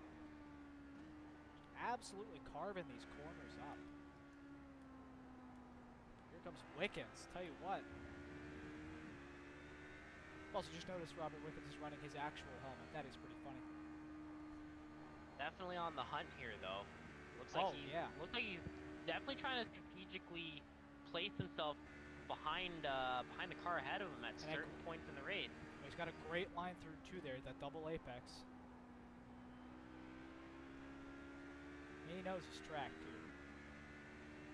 Beautiful exit, managing to maintain pace and try and close that gap while essentially keeping it clean too. 100%. Try not to dive bomb here. Will the lap car get in the way? Or will it benefit Steve Wakefield? I called him Wakefield again. His name's Wingfield. You definitely see a lot of Wakefields on street signs, not gonna lie. That is true. That might be where I'm thinking of. Where's the street near me? There's a lot of places. Wickens, you gonna get the move done? Oh, I think he bailed out last minute. Definitely setting himself up for the inside on this corner here. Yep. Alright. Alright. Oh, Wakefield's in the pits. Gonna get him on the undercut? Wingfield's in the pits. Wickens inherits the lead as Wakefield pits. What did he pit? Did he forget to take fuel?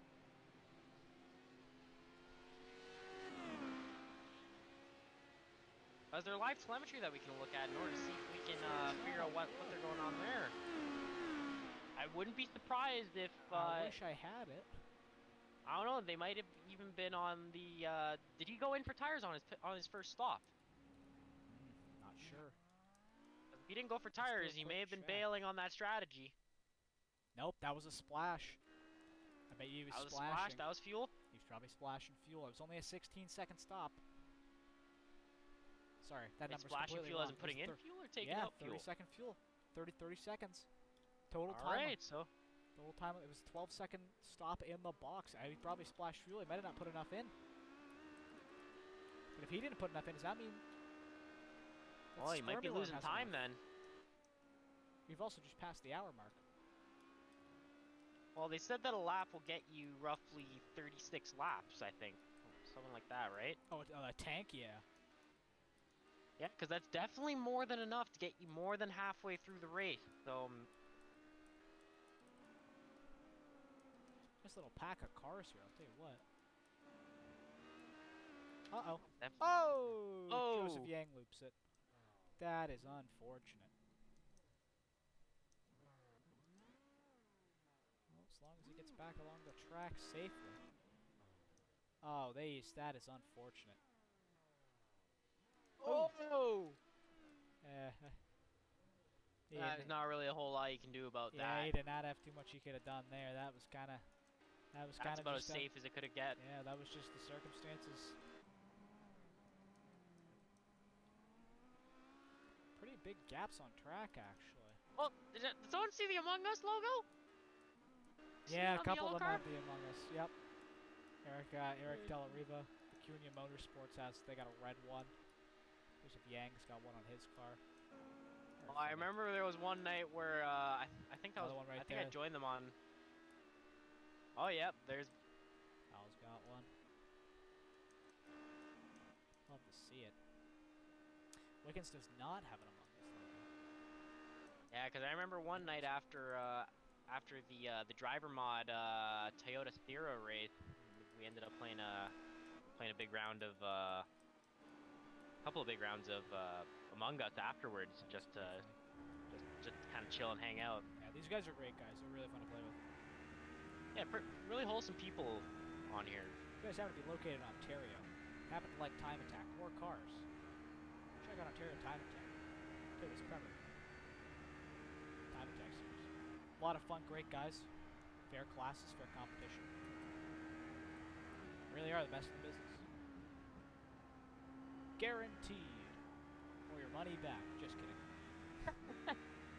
Definitely be looking forward into season 2. We had a little bit of a sneak preview of the Toge series that's gonna be going on next in that's gonna be happening soon. 100%. Definitely gonna be a lot of grudge matches here. You're gonna see a lot of battles that are gonna be going on in that series. It's all gonna be one-on-one. It's all gonna be round robin. Tell you what. In a nice way. Okay, that's the way you want to play. Kevin. Tell you what, in a nice way, there are 6 cars in the lead lap, but that's how fast the laps are here. You know? Oh, dive in a 5? No! Show us the dive in a 5. Oh, he gets it done! Oh, he gets around! He gets around That's him! bold! Risky. That is a risky move. That is dicey. Gonna replay. I want to watch this again. Look at What this. just went on there? Ujwal Verma. What? What on earth? Oh, he lights. That is. Oh, he lights up the tires on the entry. He gets him the understeer. Gave him that window. Tell you what, though, some poles regardless. That could have gone very wrong very quickly. Yes, that could have been a pace car. That could have been wacky. Man, it has certainly been an interesting race here. Definitely. Burnout Rust Control 90. The entire podium spinning in one. What are the chances? You'd have thought somebody put oil down.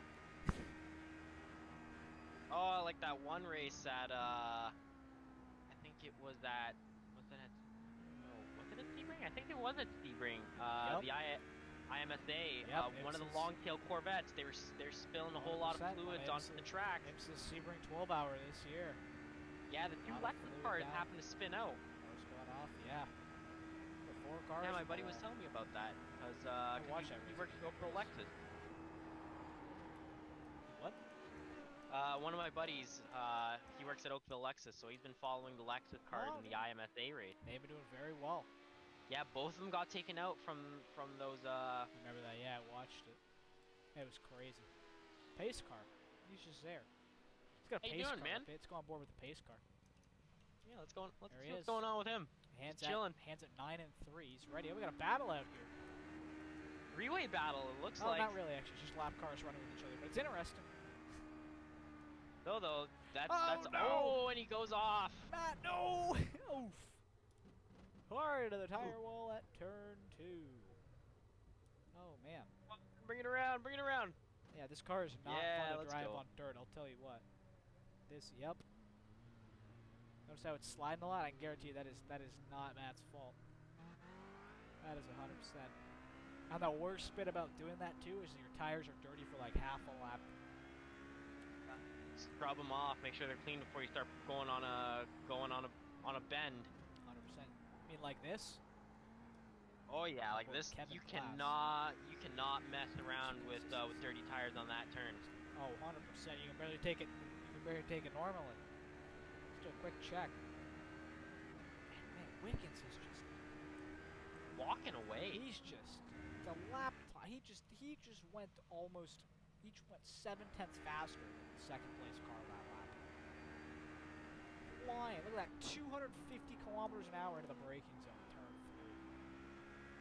It's a fast track. Really pushing hard here. Hard charging right now. Yeah, but you know who's trying even harder? Kevin Glass. Definitely trying to reel him in. Except Ken's a nice guy, but there is Definitely a grudge match going on here. There is nothing. Hell hath no scorn like a racing driver who spun out of a podium spot. Kevin is probably grabbing the wheel with so much force it's about to break. Definitely pushing hard right now. I'd be proper upset if I lost podium right there and had to build yourself back up the grid. Tell you what, I mean, Robbie and Steve are also probably grabbing the wheel just as hard because it's nothing more embarrassing. All 3 of those guys spun. I'll tell you what. Same place in the same way. And I mean this way. in the nicest way possible to those guys. That was funny. That was really actually funny. Yeah, it's part of the things that happen in racing. You'll never know what you're gonna have happen in the race, right? Yeah, well that's what we talked about. Turn 5. It's one of those. Whoa, Kevin, careful. It's one of those corners. Turn 5's such a tricky corner here. It's probably the most important corner on the track. I'd actually go as far as saying it is. Well, yeah, because that can add or take anywhere up to a second on your pace, especially when you have to account for the high speed that you're gonna be going to into the last 2 corners of the lap. 100%. Definitely gonna notice the gap. You don't want to end up overdriving the car, especially if you have that gap. It's very easy to get into that mentality of trying to brake later than you actually can. 100% through 8, 9, and 10. Those S's. Those S's have led to some great passes, some great finishes. I'm thinking the one I can think of off the top of my head, 2002, I believe it is, Grand Prix of Motorsport, American Le Mans Series. That's a throwback. Side by side out of the last corner for the finish. 2016 NASCAR trucks. They were also side by side out of the last corner, but it was a bit more hands-on. Oh yeah. And many more.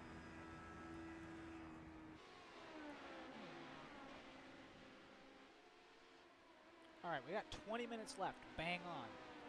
Estimate 17 laps remaining. Oh, he goes off into turn 9. Oh, he cuts right at the exit of turn 9. Oof. That's rough. Alright. 19 minutes for 39 seconds left. Estimate 17.3 laps remaining, but it's fluctuating. Our Wiggins are leader on lap 60. How many laps do you think we're going to do? You think we're going to see 77? We might end up seeing 77. We might even end up seeing, we might end up seeing 77 laps just because of that lap margin. So my money's on 78. Your money's on 78. I think he'll get to the line just before the time runs out. Just before the time runs out. 78 laps. Wait, which cars are running solo again? That would be Kevin Glass, Bear Pope Enduro machine, and Steve Wingfield in the Team Steve Wingfield machine.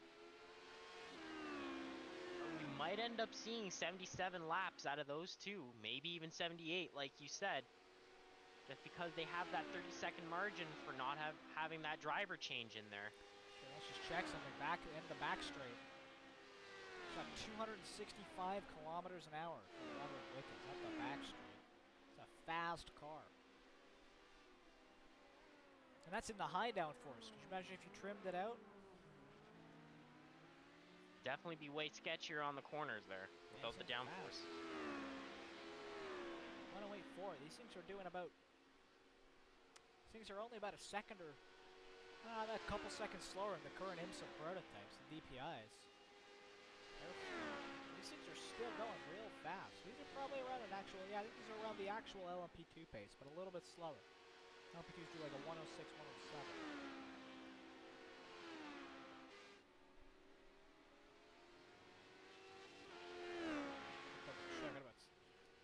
Just under 18 minutes left. Steve Wingfield here running third. but the team to beat today, Team Squirmy Worm, Robert Wickens, James Hinchcliffe. They have, you know, like you don't even want to watch the race because like he's kind of just so far ahead. Not really a whole lot going on Oh, here. I want to watch these guys lap. It's great. I love watching racing here. I love watching people lap here. Especially when I get to watch Really good two setup best for turn friends. 1 here. Yeah, James and Robbie, best friends. Really glad to have them out again tonight. Special guest. Very glad they were able to make it. I believe James is currently James Hinchcliffe's actually currently in Indy. It's part of, down in Indiana. It's part of his job. But Wiggins up here in Ontario. It's okay. Even if James is in Indy, we love him just as much. That's all right, as long as you're representing as long as you're representing home. Also, as somebody who has a beard, he has a very cool beard. I wish I could It's grow kind a of proper like beard. it's kind of like a goatee. But Still, cool. I wish I could grow a proper beard, man. Oh man, it's difficult. Let me tell you. Joseph Yang in 5th. It's our last car on the lead lap, but that's just how long. That's just how short the laps are at this track. Let's get another update as we approach 16 minutes remaining. Let's run through the grid. Got Team Squirmy Worm out front. Wickens. Robert Wickens currently in the car. Some real fast laps, let me tell you. 108.1. Some more tires. Behind him we got Bear Popenduro. Kevin Glass, the solo runner. He's in 2nd. That's Steve Wingfield. Currently in 3rd. Yep, you guessed it. Team try it again. Team Steve Wingfield. We got Team Pablo and Michael. Michael in the car. It's half the name. Using the 20 car. Got Tazardi rating. Joseph Yang in the car. 12. He's in 5th. The car's number 12. Then the first of the cars. So he's trying to keep consistent pace there. Yeah, he is. Look modest. First of the cars that is not on the lead lap. Now the pit road, the super ultra late braking machine. Oh man, speaking of super late braking, almost on the grass there through 8. Definitely sending her right through. It was a lot riskier than I would be. But he might know what he's doing. Wow. That line. Then we got the Can-Am Making Zoomer full car. use of the track side by there. side through 8. Oh, never mind. It's a lap car. Well, we're still side by side. Lap car or not, we can ruin your race. That's the Can-Am Zoomer machine of Randy Zimmer. Yeah, push ahead at your own risk. We got Team James Houghton. Named after the driver, James Houghton. 22.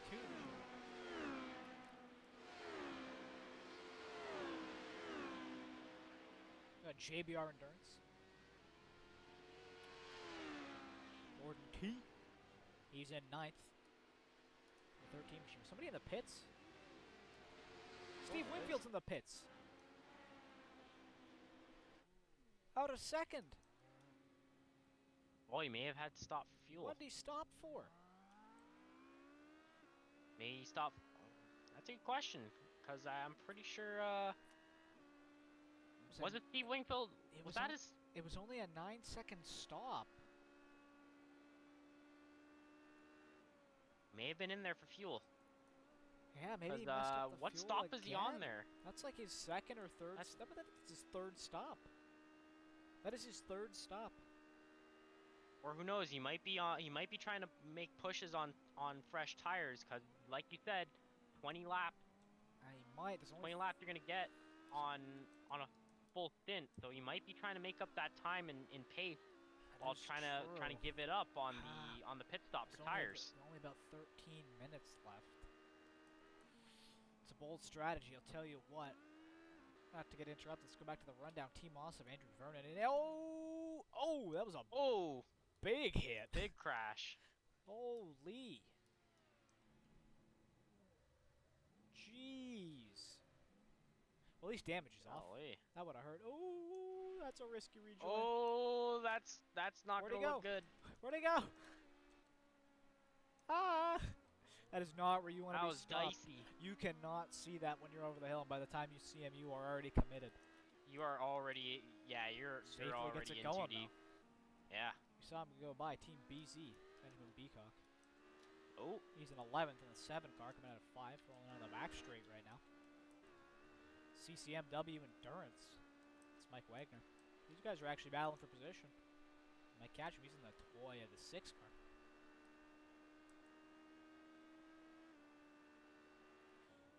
Hip. It's how I play. We're 13th in the 9 car. Ujwal Verma, guy's 2nd in the standings. He's in that machine. Then we got Vicuña Motorsport. They're in the 32 machine. They're in 14th, and then rounding out the back of the grid, we got Tequila Pavement Princesses running the legendary Tequila Patron livery. She got to Extreme Speed Motorsports. Mr. Clow. Tequila Pavement And Princesses. he has spun. That's an interesting name. Certainly is. I mean, this car's sponsored by Tequila Patron. As long as he safely rejoins, we won't make fun of him. And he does safely rejoin. You love to see it. Whoops. Let's go back to the front. Team Squirmworm. Robert Wickens. Hit a 108.1 last lap.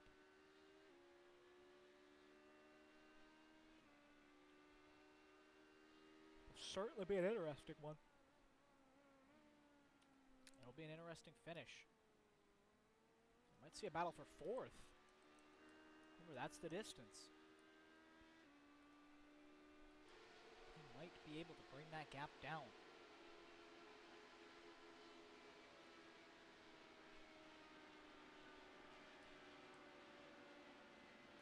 Who was that team that may or may not have had to do another stop? I think it was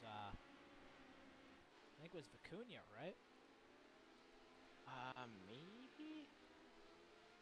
I think it was, yeah. Vicuña might have to do another stop for drive time, but here's the key. If the formation lap counts as drive time, then they may be in the clear. Yeah, they might be legal. A very interesting move. And a So, very like, what's smart move at that. Yeah, but what would that be though for in terms of penalties? Do you think they'd be seeing a time penalty, or do you think they'd be seeing a disqualification? I'm not sure. That's a good question for race control, though.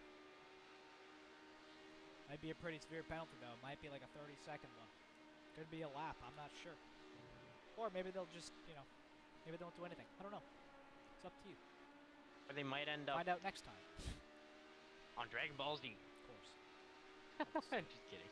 This battle's getting there. Remember, that's the gap. I mean, those two Might cars be you see on interesting your turn of screen events, right though. there.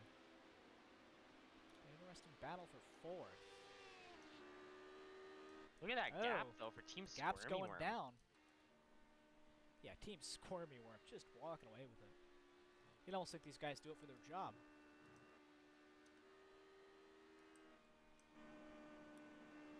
I wonder how much one of these cars costs. Probably a lot of money. I'd say probably 1.4 million. That'd be a neat car. That was a very specific number. Do you have information that I don't? Well, I mean, like, cause I've heard Formula One cars going for upwards of 4 million. So. Yeah, it's a fair assumption. You know, like depending on the team, they may have more money to work with, but That's true. I'd be surprised if these things go for just over $1 million or so. Tell you what, though, the winner can start putting some money away towards buying one of these, because the winners will each receive per driver $5 whole. That's right, Oh. $5 per winning driver. $5. They don't Man, they don't have to split the 5. They each get a 5. That's what we're about here on quite Ontario the Time pool that's Attack. going on here. 100%. I'll tell you what, it'll get you started. President John F. Kennedy once said, "A journey of 1,000 miles begins with a single step." Actually, I think Sun Tzu said that, but JFK quoted him. Something like that. Yeah. It's been a while. Point is, It's been a while since we've heard winners JFK. get a prize. And also, more important, Houghton, Mr. Houghton, the man, the myth, the legend, will be raffling off 3 Underspray. Free rust I'm pretty prevention sure. undersprays. Oh, Every driver Billy. in this race. We thank Mr. Houghton very kindly for his sponsorship of the Van Houten. Van Oh, Houten and 190 and Vernon puts it in the wall. goes Ooh, off. Watch the rejoin, watch the rejoin, watch the rejoin. Ah, he's good. Val safely negotiating the lap traffic. Ujwal and Val catch each other. These guys are leading. These guys are in the points. These guys are first and second in the points. Okay, let's go to this battle. Oh, who's in the pits? It's JBR Endurance. They might have not put enough fuel in it. Mike Wagner's also in the pits. It might be in here for fuel. Let's see if the cars go up in the air. See how quickly they stop. Yep, these guys are definitely going in for fuel. Oh, he missed his box. Oh, he had to adjust a little bit. Mike Wagner out of the car. He's Out of the still out pits. of the pits earlier. 100%. That was only a. How long was That was that probably maybe- stop? I don't know, like maybe if he was actually in the box, he probably could have brought it down in maybe 10 seconds, if that. That was a bad stop for Jordan. He might have not put enough fuel in it. That's heartbreaking to see. Really hate to see it.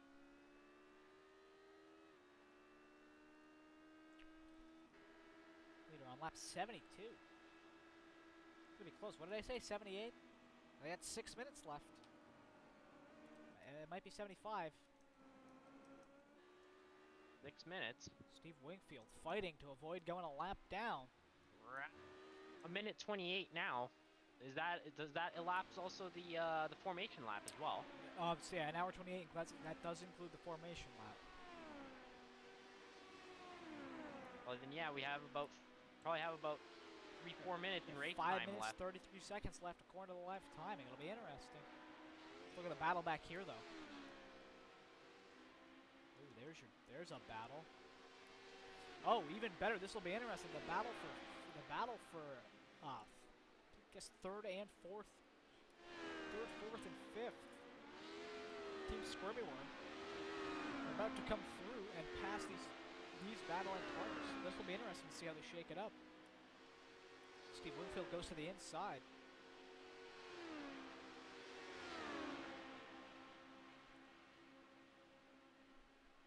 Really hot in the Wickham tail going there. to the inside.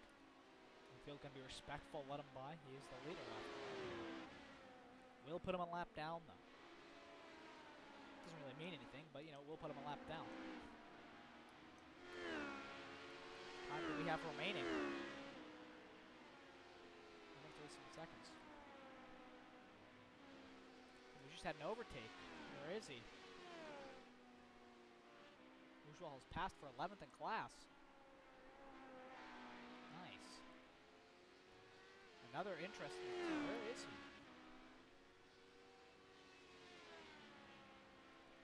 Colin Cherry. We just found out why they were taking so long on that stop for CCMW. They had to do a driver change. Oh no! They had to do a Val's second off. driver change? They did a Oh, driver no. change. They might have not got enough time. Val's on the wall. No. Make the hasty rejoin though. Waste no time getting back on the track. He does. Joseph Yang stick on the inside as your race leader goes around the outside. Oh, he bails on the undercut. Nah, Wickens had the run. I don't think he was going to get in the way of that.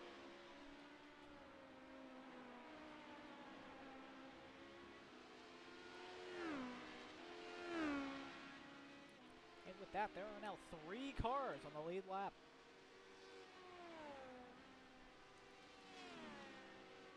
How much time do we have remaining? We have 3 minutes remaining. Oh, no! The Tequila Pavement Princess. Prone car goes off car again. is off. That is unfortunate. Rejoin safely.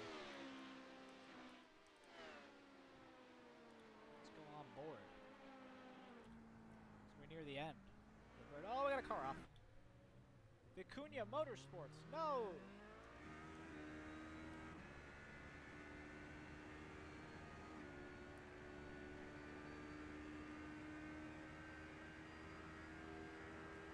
As we are within 3 minutes of the end of the Houghton Rust Control 90.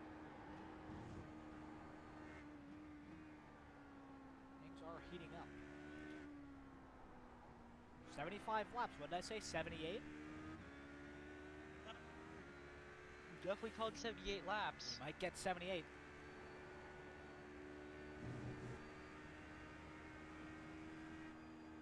Certainly be interesting if we did.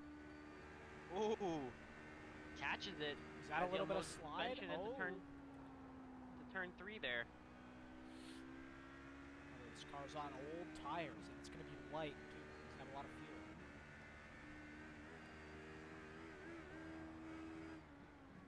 Oh man, like a little bit of sounds like he's clutch slip. fighting the car.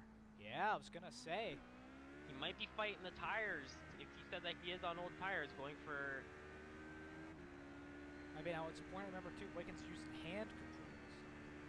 So it could be a force feedback thing, but it also could be that car slipping. These are old tires. Well, Will he get past this lap car? That'll be interesting. Will he be able to lap Pavel? How much time do we have might left? end up doing A it. minute 19. We might get 78 laps.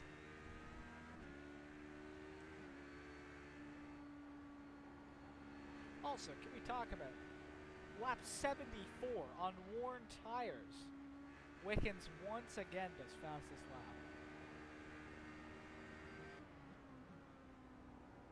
Defying physics right here.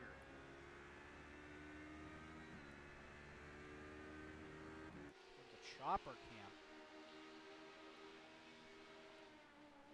Even a close tail, keeping his distance though. Looks like he's definitely trying to set up for something here. He's waiting. He'll get the run on the straight. Might get the position. toe. He's just lapping a car, right? And with this late in the race, I wouldn't be surprised if he just rides behind him. He might not even feel the need to pass him.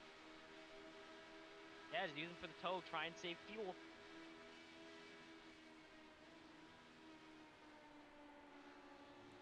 That's another thing too. What about the fuel in that car? Definitely looks like Team Slows Squirmy up. Worm's taking a smart line right now. It's true. With 5 seconds left on the clock as they came to the line. We are on the last lap. We are going to get 78 laps. I am a genius. We can set up a meat pass. That was a good pass. Can you stick it? He's gonna stick it. Might Yeah, work. looks like he secured it. Definitely secured the position there. Just for the flex. To lap Michael in the Team Pavel and Michael car. It's a clean on exit, makes the smart move, doesn't try anything gutty. Coming up the back straight for one final time.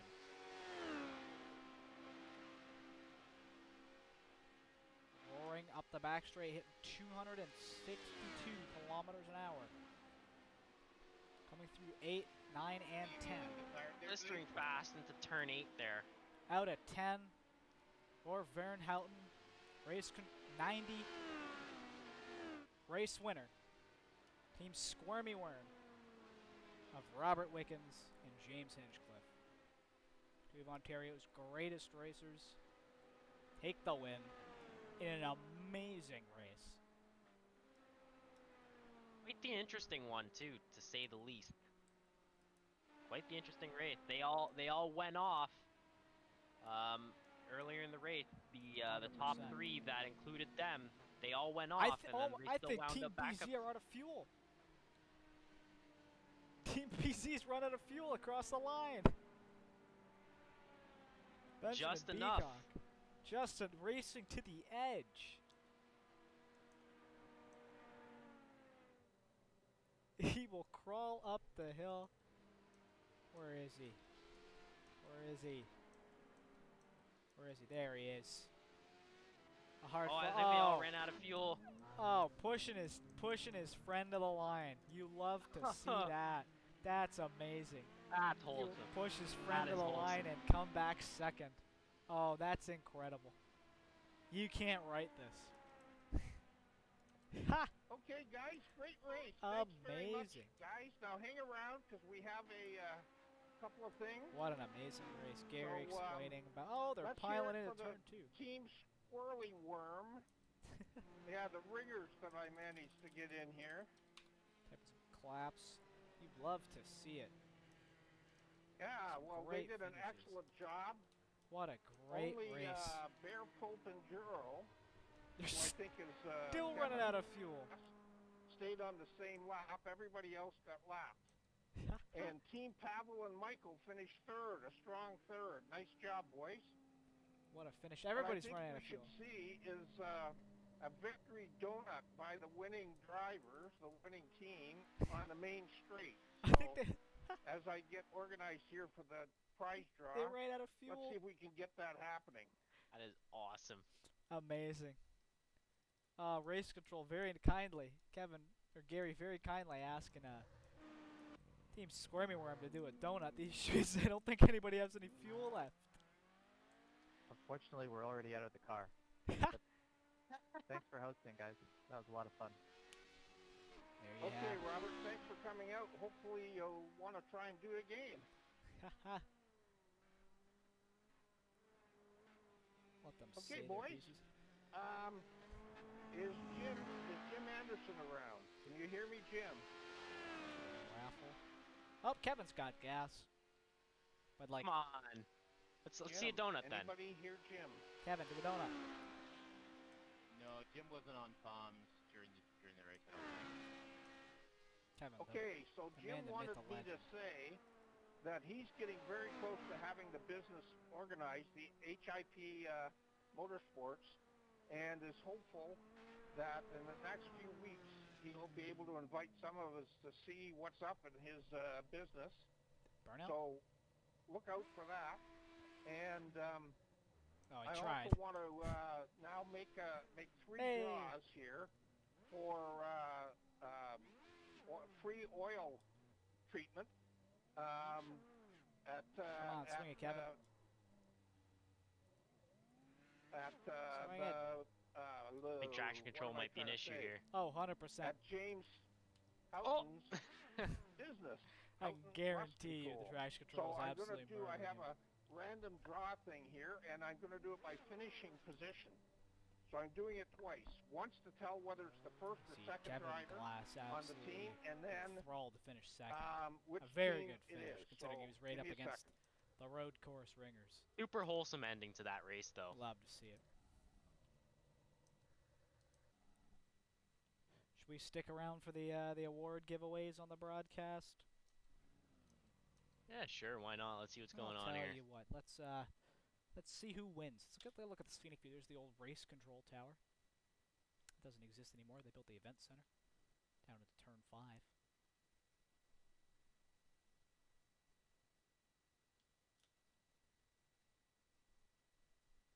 Okay, the second driver on team that finished 14th. That's CCMW Endurance. Who was the second driver on that team? Let's get a scenic shot. The pace Nobody car. here? I will find out, and Yeah, I think that was me. to Jim, who will forward the coupon. Second try, second thing. First driver. Team who finished 11th. Team BZ. Love to First see driver in Team BZ. Are they here? No. So I will find out who that is. it. Nobody stuck around for the raffles. That is King, but unfortunate. he doesn't have in-race comms, I don't think. Unfortunate. I guess not. Yeah, because I was yelling at him to move the hell out of the way. Whoa, something going on with the mic there. They are heated. Well, I'll tell you what. As the raffles wrap up, I think we'll wrap up the broadcast too. I want to thank everybody for watching Wednesday Night F.A.R.R.T League presented by Hip Motorsports for their amazing F.A.R.R.T and Rust Control 90. It was a very fun race. We're very glad to have our guests, Robert Wickens and James Hinchcliffe. Very kind of them to join us. We're hoping that they join us again in the future, but we'll see what the future has in store. So I'm Josh Cronin. know, Monty, if you want to say any final words. Well, it was a pleasure having me on the stream. Thanks for bringing me out here on the behalf of Ontario Time Attack. Um, and yeah, this is a great race, great turn of events. Quite yeah, again, quite the interesting race. I don't think there's I don't think it could have gone any differently, and I would have been just as pleased to watch there. So yeah, I think that's everything for everything on my part. Yeah, I think that's everything. On behalf All of right. Ontario Time Attack and the Wednesday Night F.A.R.T League, everybody have a great day. Thank you for watching, and we will see you at the next round.